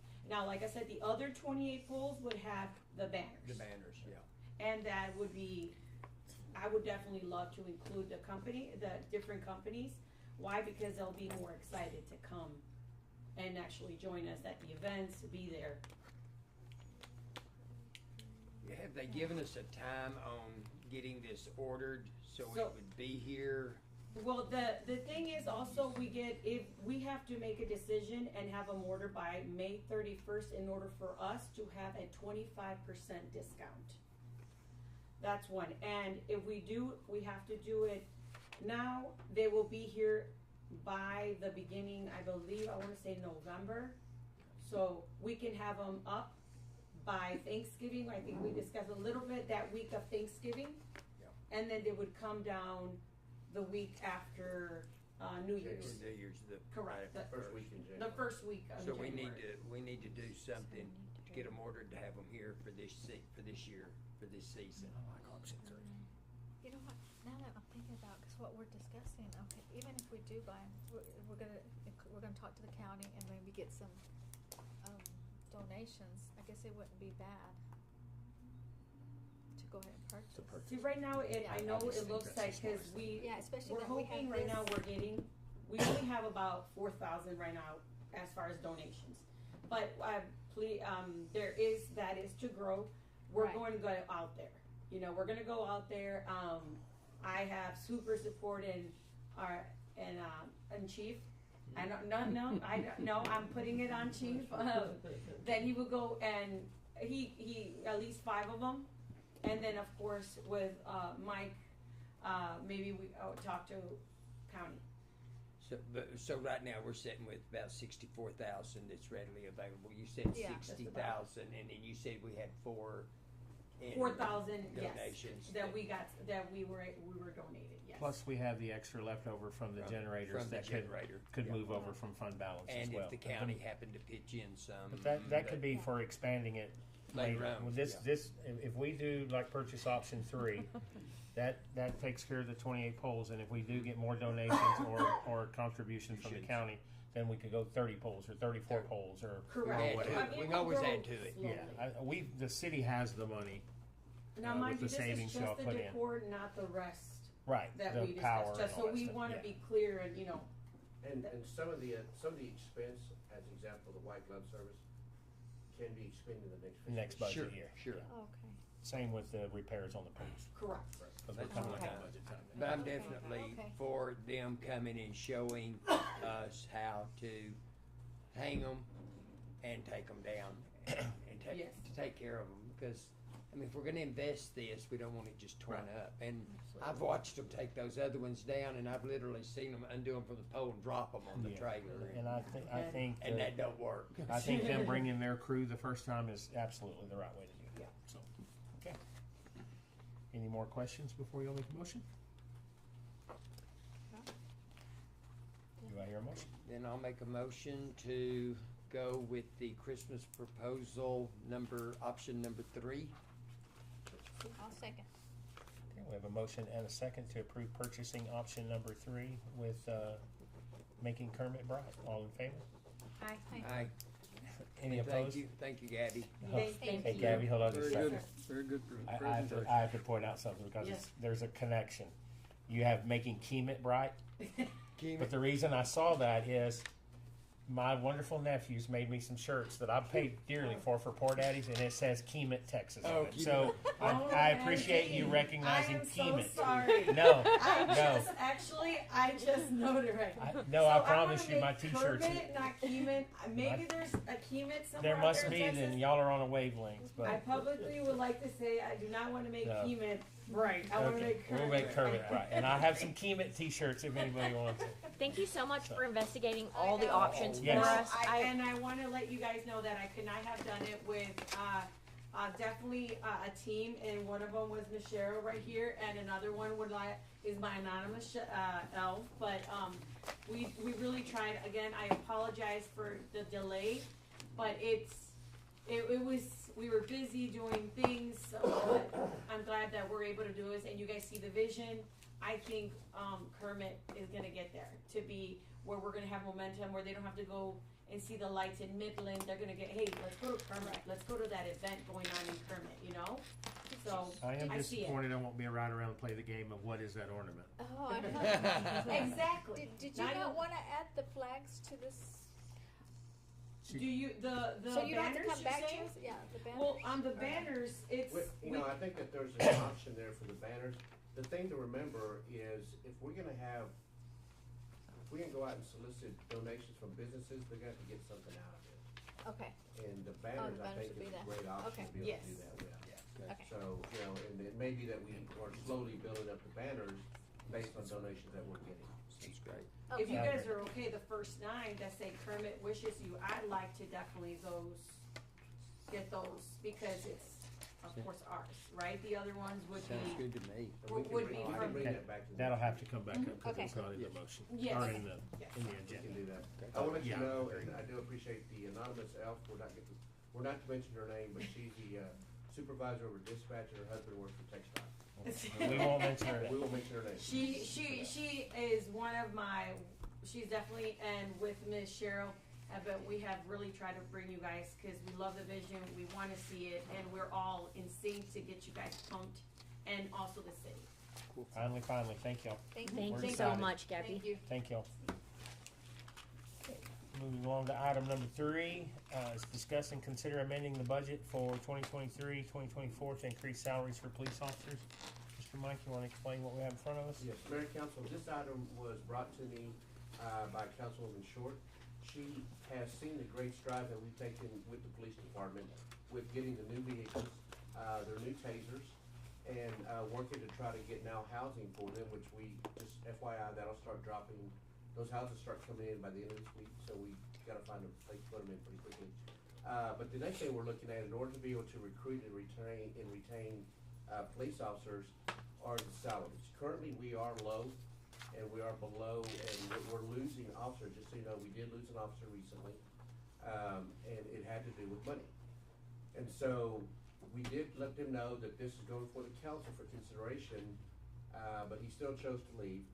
But what you have before you, I have removed the names of the council member, of the police officers.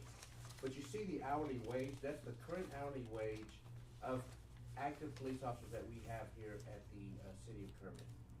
That with their current salaries. What I've done is I've given you 2 proposals. One of them was a 10% increase, and another was a 15% increase. And you see the 10% increase, what it does to the hourly wage and how it increases their salary, and the difference between those. In the first 10% increase, our current budget, now I will let you know, the current that you see there under the, either 10% or 15% does not include Chief Ramos or Captain Garcia. Okay, that it does not include those two. As a note for you, Chief Ramos's salary will now be divided half in police department and half in administration.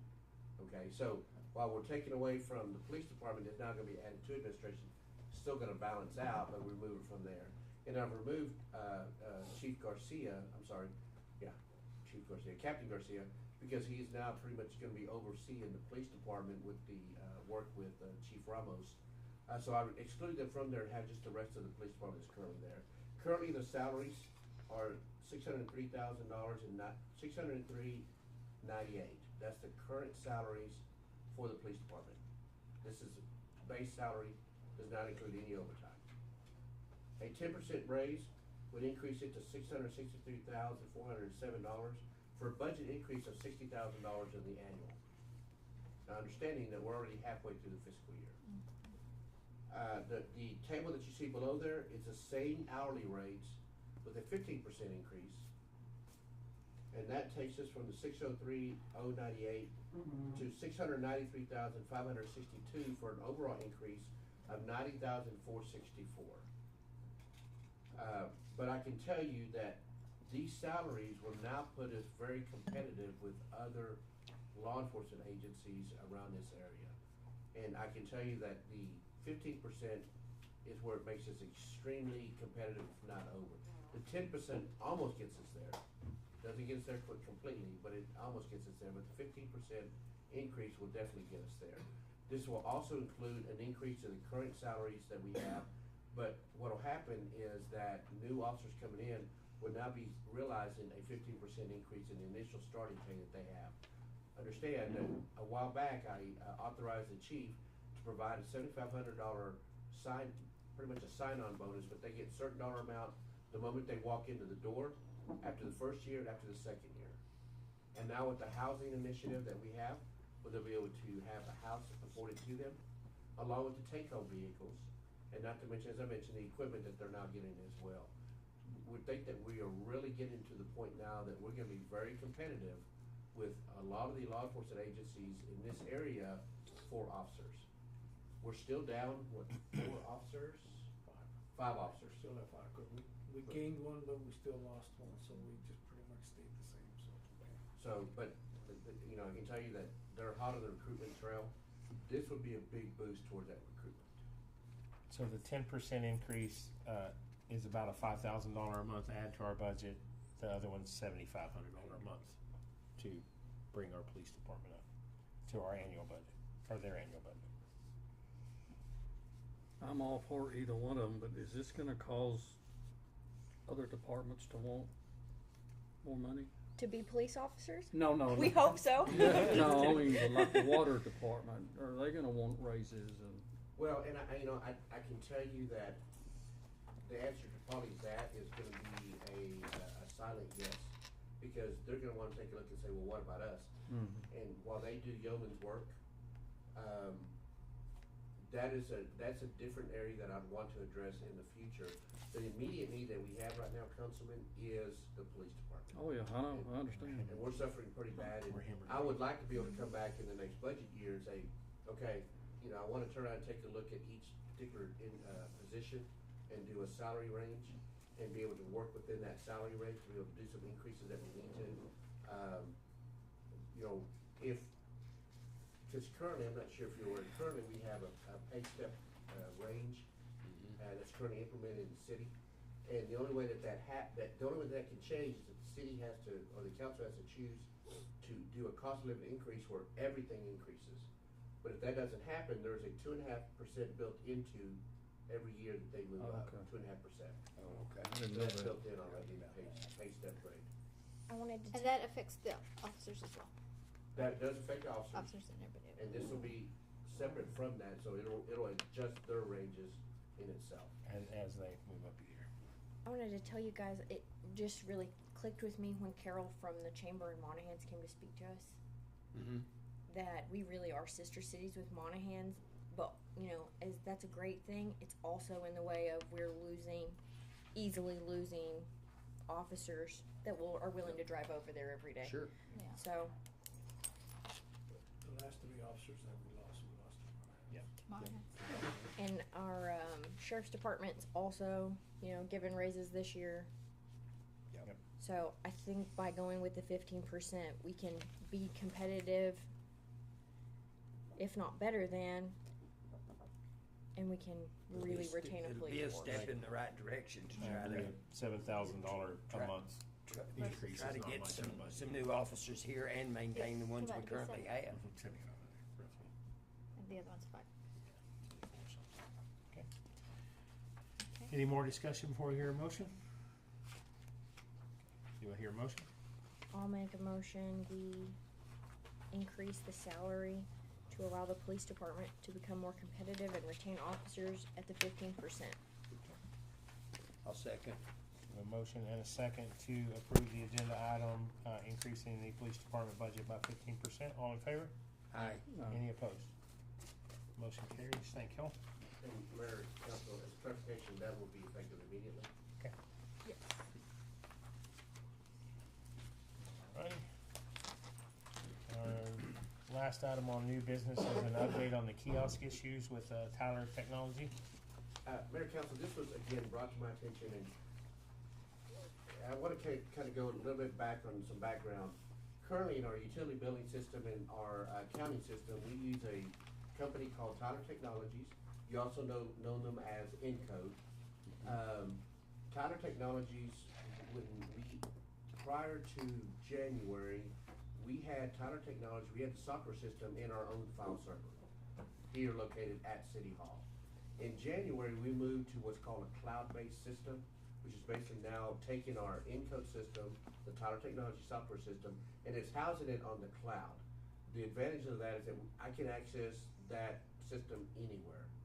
Now, I don't have to be at City Hall to do it, those type of things. So there's some pluses to it.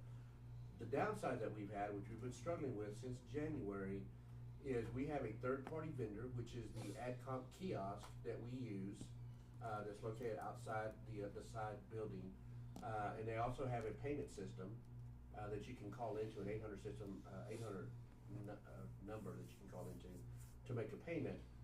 Well, the moment we moved to the cloud, we lost communication between our AdComp kiosk and Tyler Technologies. It had to do with the security aspect from Tyler Technologies, because when it was located in our file server here, if it got breached, it wasn't Tyler's fault. But now that it's on the cloud and they're maintaining that, they're very particular about who can access those files. And so we've been working with AdComp and Tyler Technologies, and we managed to finally get the 2 files. There's 2 files. One was an import file and the other one's an export file. The import file is the payments coming from AdComp or the kiosk into the Tyler system. And so what happens is when somebody comes out to the kiosk, and they make a payment on their account, it will now be brought in, and it's brought in and dropped into the Tyler Technology software system so that they can update the utility billing, and they know that they now have a zero balance, as an example, on their account. The other side of that is the export. The export is taking the balances from Tyler Technologies and exporting it, moving it to AdComp kiosk, so that when they go out to the kiosk, they know what their exact balances are. Okay? That piece has not been working. We got the import file done probably about maybe 2 months ago. The export file we've not been able to get working, except for today. Today, I think you remember we retained Steve Hightower, who's our consultant that used to work for Tyler Technologies. He's been working with Tyler Technologies and with AdComp, and he got the import file done, and then he started working on the export file. Today, he finally was able to get it finished and get it exported, and we're now looking at exporting that once a week, either on Wednesdays or Thursdays, depending on how busy the utility billing office is. So we finally got that fixed. But the issue that we had, and this is why I'm bringing it to your attention, and I apologize for not bringing it to your attention sooner. The issue that we had is that we had some citizens that would come out to the kiosk and they would say, you have a zero balance, and they wouldn't make a payment because it says, I don't owe anything. Because the last time we exported the file to the kiosk was back in early part of January, and it may have been a zero balance then, so they thought they had a zero balance. But they actually did have a balance in our system. Initially in January, February, March, we ran into a lot of confusion. That has tapered off tremendously. We're still getting some questions, but you know, the new ordinance that you passed last year that now has a $15 late fee that we add, we've had to reverse those on a few folks because of the fact that they said, well, it said that I didn't have anything, so I didn't pay. So we reversed it and let them know, we'll do it this time, but we can't keep doing it.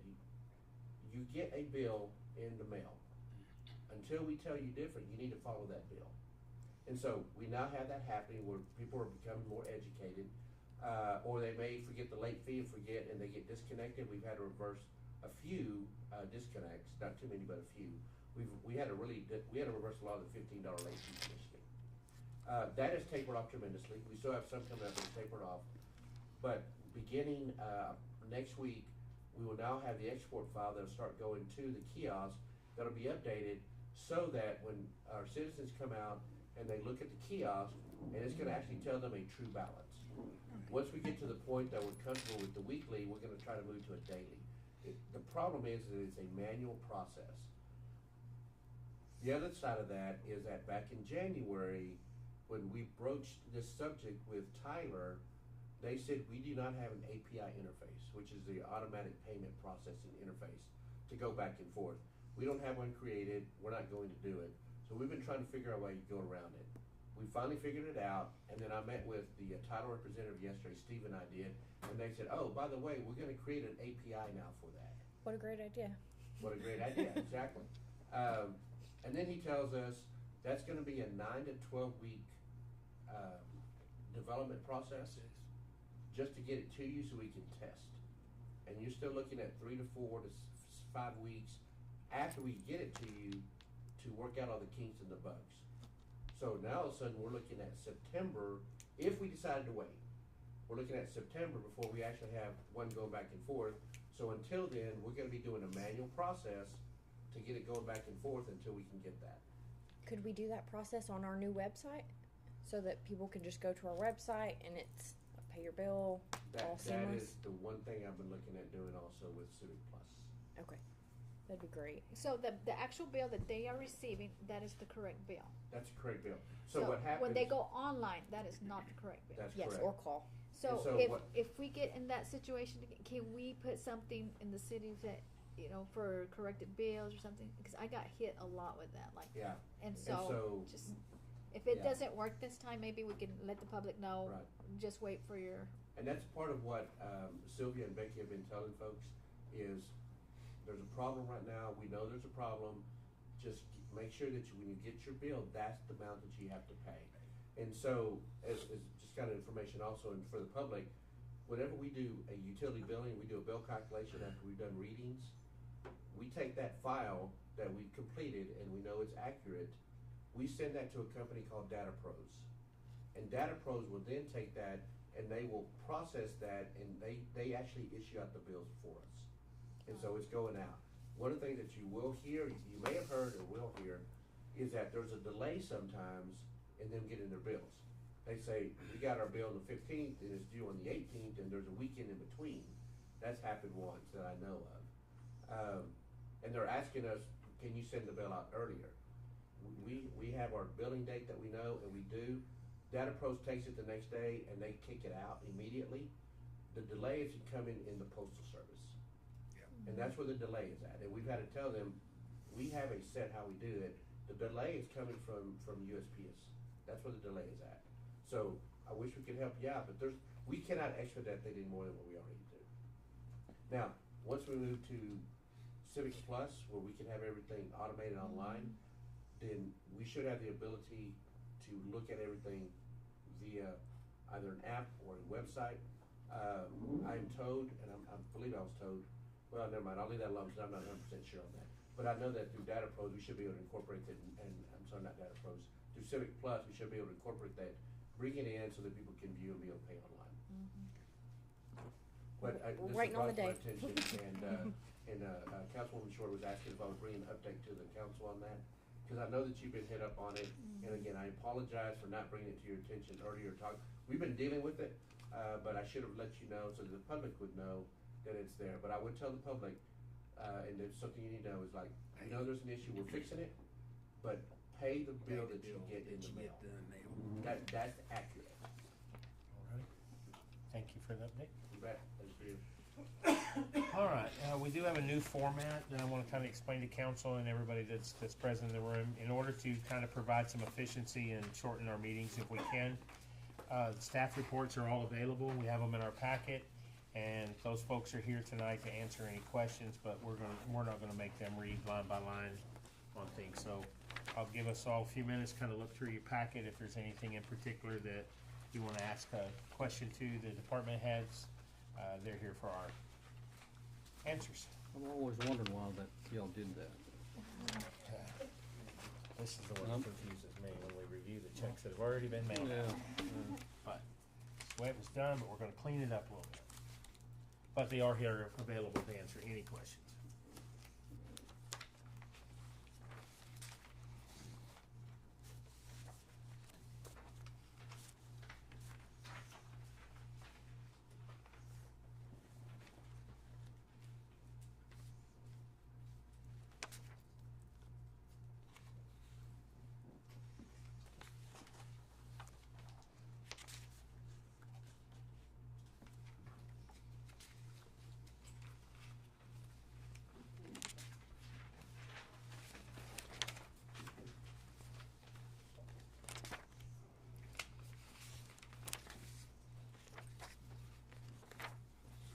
I heard we did have the dog bite yesterday, or something involving a dog. Yes. The lady in the elbow, citation for this. No, it didn't puncture the skin on the car. Okay. Just really neck rather. Turned her off, assuming that she yelled, got the dog. He took off. One of the neighbor's dogs, but they did find the owner and citation for issue. Okay. I just had a question. Is this something that needs to be discussed? Yeah, I'll talk about that about Okay. the Okay. The new mowers are working great. They are working great. A part of what I'm gonna talk about also is Vest Park. I'll let you know that we've not put the mowers out on Vest Park yet, but they are working great. Yeah, the cemetery and the plaza park, Parks look the good. mows look really good. They're excited to have them. I'll tell you that. I can imagine. And we have all 4 garbage trucks up and going, quote. Yes, we did. Currently. We got the 4th one up today. Yes. Awesome. That is It was awesome. down for about 10 hours maybe. They took it in, replaced the cylinder. They started yesterday evening, and they got it out by 10:30 this morning. Awesome. Good. So she was able to get back on it. Pat on the back to those guys. That is awesome work. Yeah. And our patcher, we're still cleaning the patcher? Yes, I found out, I looked at it, and it was half full of old emulsion in there. So I got it plugged in right now to getting it warmed over, and it's starting to get liquidy. And me and the chief and Jose had come up with, since it's old, maybe using it with that old, where we put that old asphalt and stuff out there at the dog pound and at the shooting range, using it out there and rolling it. And I've been in contact with Pete. He says if we can get it cleaned and stuff, or he gets off of work around 3 o'clock, so he's willing to come after work and come get with us. And I did get with Miller today about it, about the motor. This has been sitting there, but he says it'll need service turn. They don't got that many hours, so when I get back, I'm not gonna be here next week. I'm going on vacation, so when I get back from vacation. But what you're doing, you're able to get it cleaned a little bit. Is it? Yeah, I Are sent you good? emulsifiers. Did you look at them? I looked at some of it. Yeah, in fact, I filled out a deal. What we looking for, and they sent us a deal. It's it'll clean the there are like 3 different green packet, gold and stuff like that. I think I sent made copies to chief, and there's something that I'm gonna look. We're gonna look at more stuff, cause yeah, it looks like it'll clean the emulsion. Good. And stuff on it too, so we can get that old emulsion out of there. We'll still have to do some scraping. Yeah. I mean, you can Yeah. see where Yeah. it kind of loosened it up, and it made cleaning it a lot easier. Yeah. And it was environmental friendly. Could you please, before the next meeting, make a day where some of our guys, or a couple of our guys, have met with the county or Odessa or somebody to get some education on this? I can tell you also, and we can do that. The other thing I was gonna mention is that, I was talking to Caesar today, is that we'll probably end up having to replace the hoses because that fluid is inside there and. There's no way to. Yeah, so we're just gonna, he said when he gets back, he'll take the hoses off, take it to where the hydraulic place that we normally do, and get new hoses made, and then we'll be able to put those back on. And I think to answer your question, once they get the machine running, we'll be able to train them on it. Yeah. using it and cleaning Yeah, it. kinda Doesn't do like any we good can right get it- now. Once we get the old emulsion cleaned out and stuff, he'll come and teach us on it and Yeah, Okay. the gentleman, he's from. Oh, okay. That's Okay. what- Yeah, he works that's for what the he county. does a week. Okay. So we have Great. somebody coming in. Great. Awesome. Yeah, I he am lives so in glad. Kermit, so he says on the way home, he's willing to come over here after work one day Awesome. and show us how to use it and train us on it and stuff, so. Thank you so much. Any questions on staff reports? Okay. Moving along, our last 2 items is, item 12 is gonna be public comments on anything that's not on the agenda. Do we have anybody in the audience that would like to speak on anything that was not on the agenda? You gentlemen in the back, quiet? Alright, I'll take that as a no. Moving on to 13, any items from council, city manager comments, anything related to any upcoming meetings, anything like that? I didn't have anything upcoming meetings, but something I did get a call on, and I had spoken with Jaime the other day when we had the severe weather and all the hail. I got raked over the coals because they didn't blow the fire whistle because there were just tornadoes everywhere. And so I called Jaime and found out the protocol on that, and I didn't know if he might want to clue Enlighten the y'all rest of us. in why the fire whistles weren't blown for the quote tornadoes we had the other night. So, we have a protocol that we go out, we trained officers, storm chasers, we go and we verify that there is a tornado on the ground, and then we start to sound the alarms. And at this point in time, we weren't able to do that, so none of us got to actually see the tornado. So I can't call you and tell you there's a tornado. I can call you, but that's You not can gonna call me, yeah. stimulate the siren. I'll go and try to see if I can find it. So it's law enforcement, trained spotters, Right. National Weather Service type deal, Correct. and then y'all have a system in place to activate the, Yes. okay, exactly. and that's through city and county both, or? kinda? Yes, both. Okay. Yes, Good. both the sheriff's department and ourselves are on the same sheet of music. This is a practice that's been going on since I was a rookie. Thank you, Ms. in Cheryl. Highway Patrol. So, and we've maintained it since. Okay, good. Mayor Pro Tem, I will tell you also is that, as you know, I was out of town during that time frame. I was blessed to be able to be on an Alaskan cruise. But I'll tell you this, is that on that Saturday that all this was taking place, we were in Juneau. And we spent the day in Juneau, and I had cell service, and I'm signed up on Code Red. So I would highly encourage everybody to sign up on Code Red. Because I was in Juneau, Alaska, and I got, I believe, 5 Code Red alerts about what was going on here in Kermit. Yes. And so if you're not signed up for Code Red, I encourage you to do that because you will get alerts on your phone of what's happening. And it tells you, it told me that there was a severe thunderstorm warning. It said there was a tornado warning, and then 4 minutes later, I think, it said we were back to a severe thunderstorm warning. So I think if we can pass that word along to folks on the Code Red, that'll help too. Can you tell us how to sign up for Code Red? Yeah, that's a good question. Yeah, we have an option in, well, I'm sorry, it's buried on our website. I'll put a link on our website. There's an option that you can go out there on Code Red, and you can type in, and it goes to your phone number. You have to set up an account, but you put in your phone number, and once you do that, it'll look for the zip code that you're at, and then it automatically puts you into that particular zip code. And when these alerts starts happening with the National Weather Service, it'll begin to start sending Code Red alerts out to you. And so, I have them set up for Kermit, I have them set up for the Austin area. But yeah, I mean, I was getting alerts like crazy. Maybe get Micah to do a link on our Facebook We can page. do it on Facebook, we'll do, And then that's that a way great we can idea, share we'll start it. pushing it out. Yeah. Thank you. Okay. Ms. Kelsey, do you have any comments? I saw that the footers were done for the Medallion Home fence. So glad to see progress is happening there. We're currently waiting for the panels to come in so they can start construction. And that footer does have all the conduit and Yes, it everything looks for the great. electrical, so it's all in there. And the panels are all being custom made, Yes. from my understanding. So it's so awesome. It's gonna look so great when it's finished. Beta will be so happy. Spade and neuter clinic, spade clinic, when May 31st. Spread the word. Asking everybody to please, those that are gonna spay or neuter their animals, to be allowed to show up at 9 so that they can start bringing in the animals and trying to calm them down prior to the vet coming in, because the vet will set up approximately at 10. Okay. And start the process at 10:30.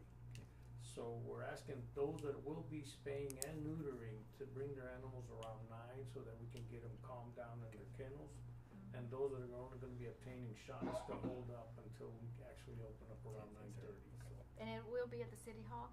There is a flyer that's gonna be posted, if everybody could just pass that, share it, pass it Simone around. started distributing it today to some And businesses. we're putting it and on stuff. Facebook.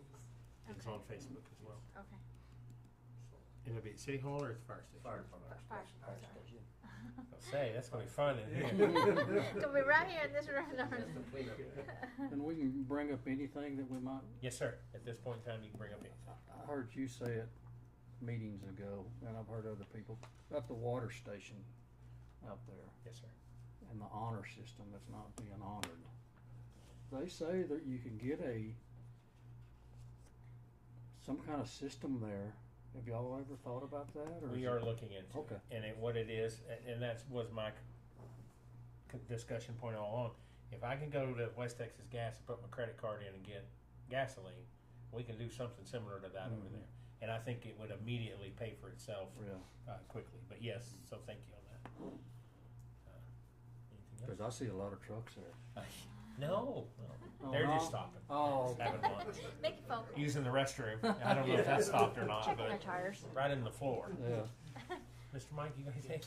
Mayor Council, I do have a couple items I do want to bring up to you. I think in our last council meeting, we talked about the part-time at the animal control building.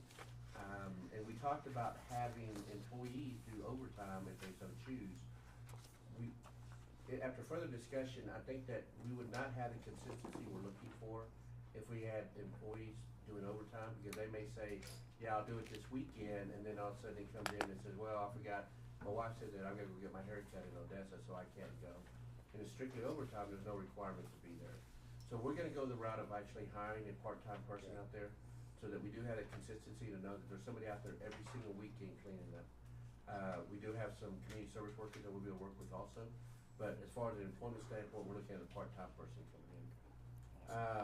As I mentioned, the manufactured houses that you purchased in the last council meeting, will start shipping and start arriving, I was told, either today or tomorrow. And so he asked me, he said, "Are you ready?" And I'm like, "No." So he's gonna hang on to him for a while, but Chief and I have been looking.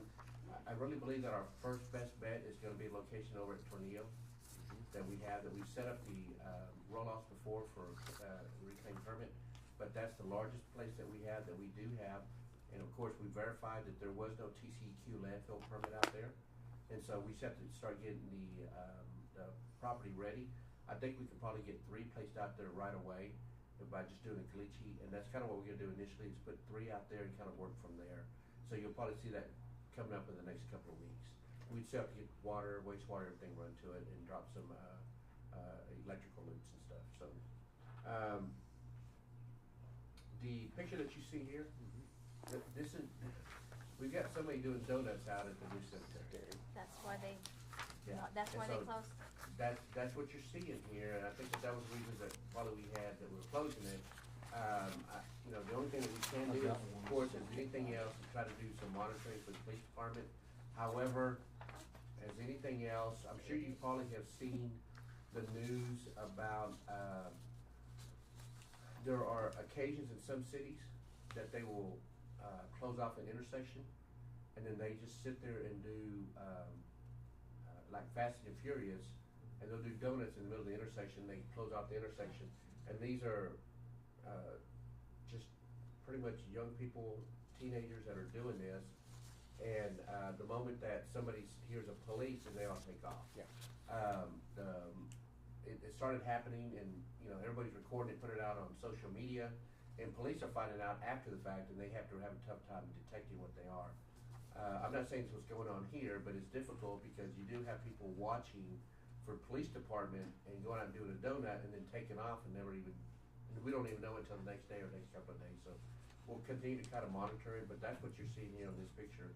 Somebody's doing donuts out at the new cemetery. Okay. Can we maybe add a camera at the Civic Center pointing back that way? Possibly so, Maybe. yes. Is that, cause y'all monitor that with dispatch, right? So if they see Right. somebody getting out of their grave doing donuts, then maybe they could Maybe they'll do that. dispatch an officer or something. Okay. And are we still locking it at 10 o'clock or whatever? or- Yes. Yeah. Back to the trailers or mobile homes, are we gonna have fences for them, or carports? It's great. Yes, we're gonna looking at, we'll have the, a fenced-in area so that they can be secured. But we talked about doing some landscaping and putting some porches out there. And the landscaping, just so it's not just strictly a caliche pad, but they feel like it is a home, especially with the children, and, that they can know that they can at least do those type of things. So we'll do that, carport, stuff like that is entirely a part of what I would wanna do in there, to be able to at least give some shade or something, some type of a cover for them. So, yeah, we wanna make it look nice. We wanna set the standard so that as others come in and bring in a manufactured house, they'll look to see what the city's done, and we can say, look, we spent the money to do this. We're gonna ask that others begin to try to follow that same line. So we definitely wanna make sure it is top notch. I read where Pecos got a big grant. I was fixing to say Well, that. Pecos, they didn't see, they actually spent money, and they have, we had our TML region meeting out there a couple of months ago, and I went a few hours before, and I toured it, and they've got, I believe it's 13 manufactured houses lined up. And when I drove by there, I saw police vehicles, I saw code enforcement, water, but they were strictly city employee, manufactured houses. That's it. And it was no one else. There's a question the mayor asked me today, which is correct. Initially, we did this for police because we try to see if we can bring them in. But there's a possibility that some of these could be used for city employees as well, if we have that happen to us. But yeah, we're looking at making it top notch. And, yeah, right. And can we still look at grants for this? I mean, we got a small purchase right now, but what if later on? I mean, can we Yeah. still look into? For future? Yeah, I mean, if anything's out there, yeah, we're not gonna turn any grant down. Theirs was 10 million, I think, is what Yeah, Pecos it was a good chunk. The other thing I did wanna talk to you about is Vest Park. Of course, we now take possession of it. You've probably gone out there and nothing's happened, but we have been out there scouting it, walking through, taking a look. They do have a sprinkler system out there. It's got 24 stations. We've gone through 13 stations. We haven't finished it out. Just kinda so you know, this is the plan. Next week, the Parks and Cemetery Department, they're gonna spend their time at the cemetery to get ready for Memorial Day. because they have a lot of events taking place out there. People come out, so they're gonna spend their time really cleaning up the cemetery, make sure it looks nice, and the parks to make sure that looks nice in case people wanna gather.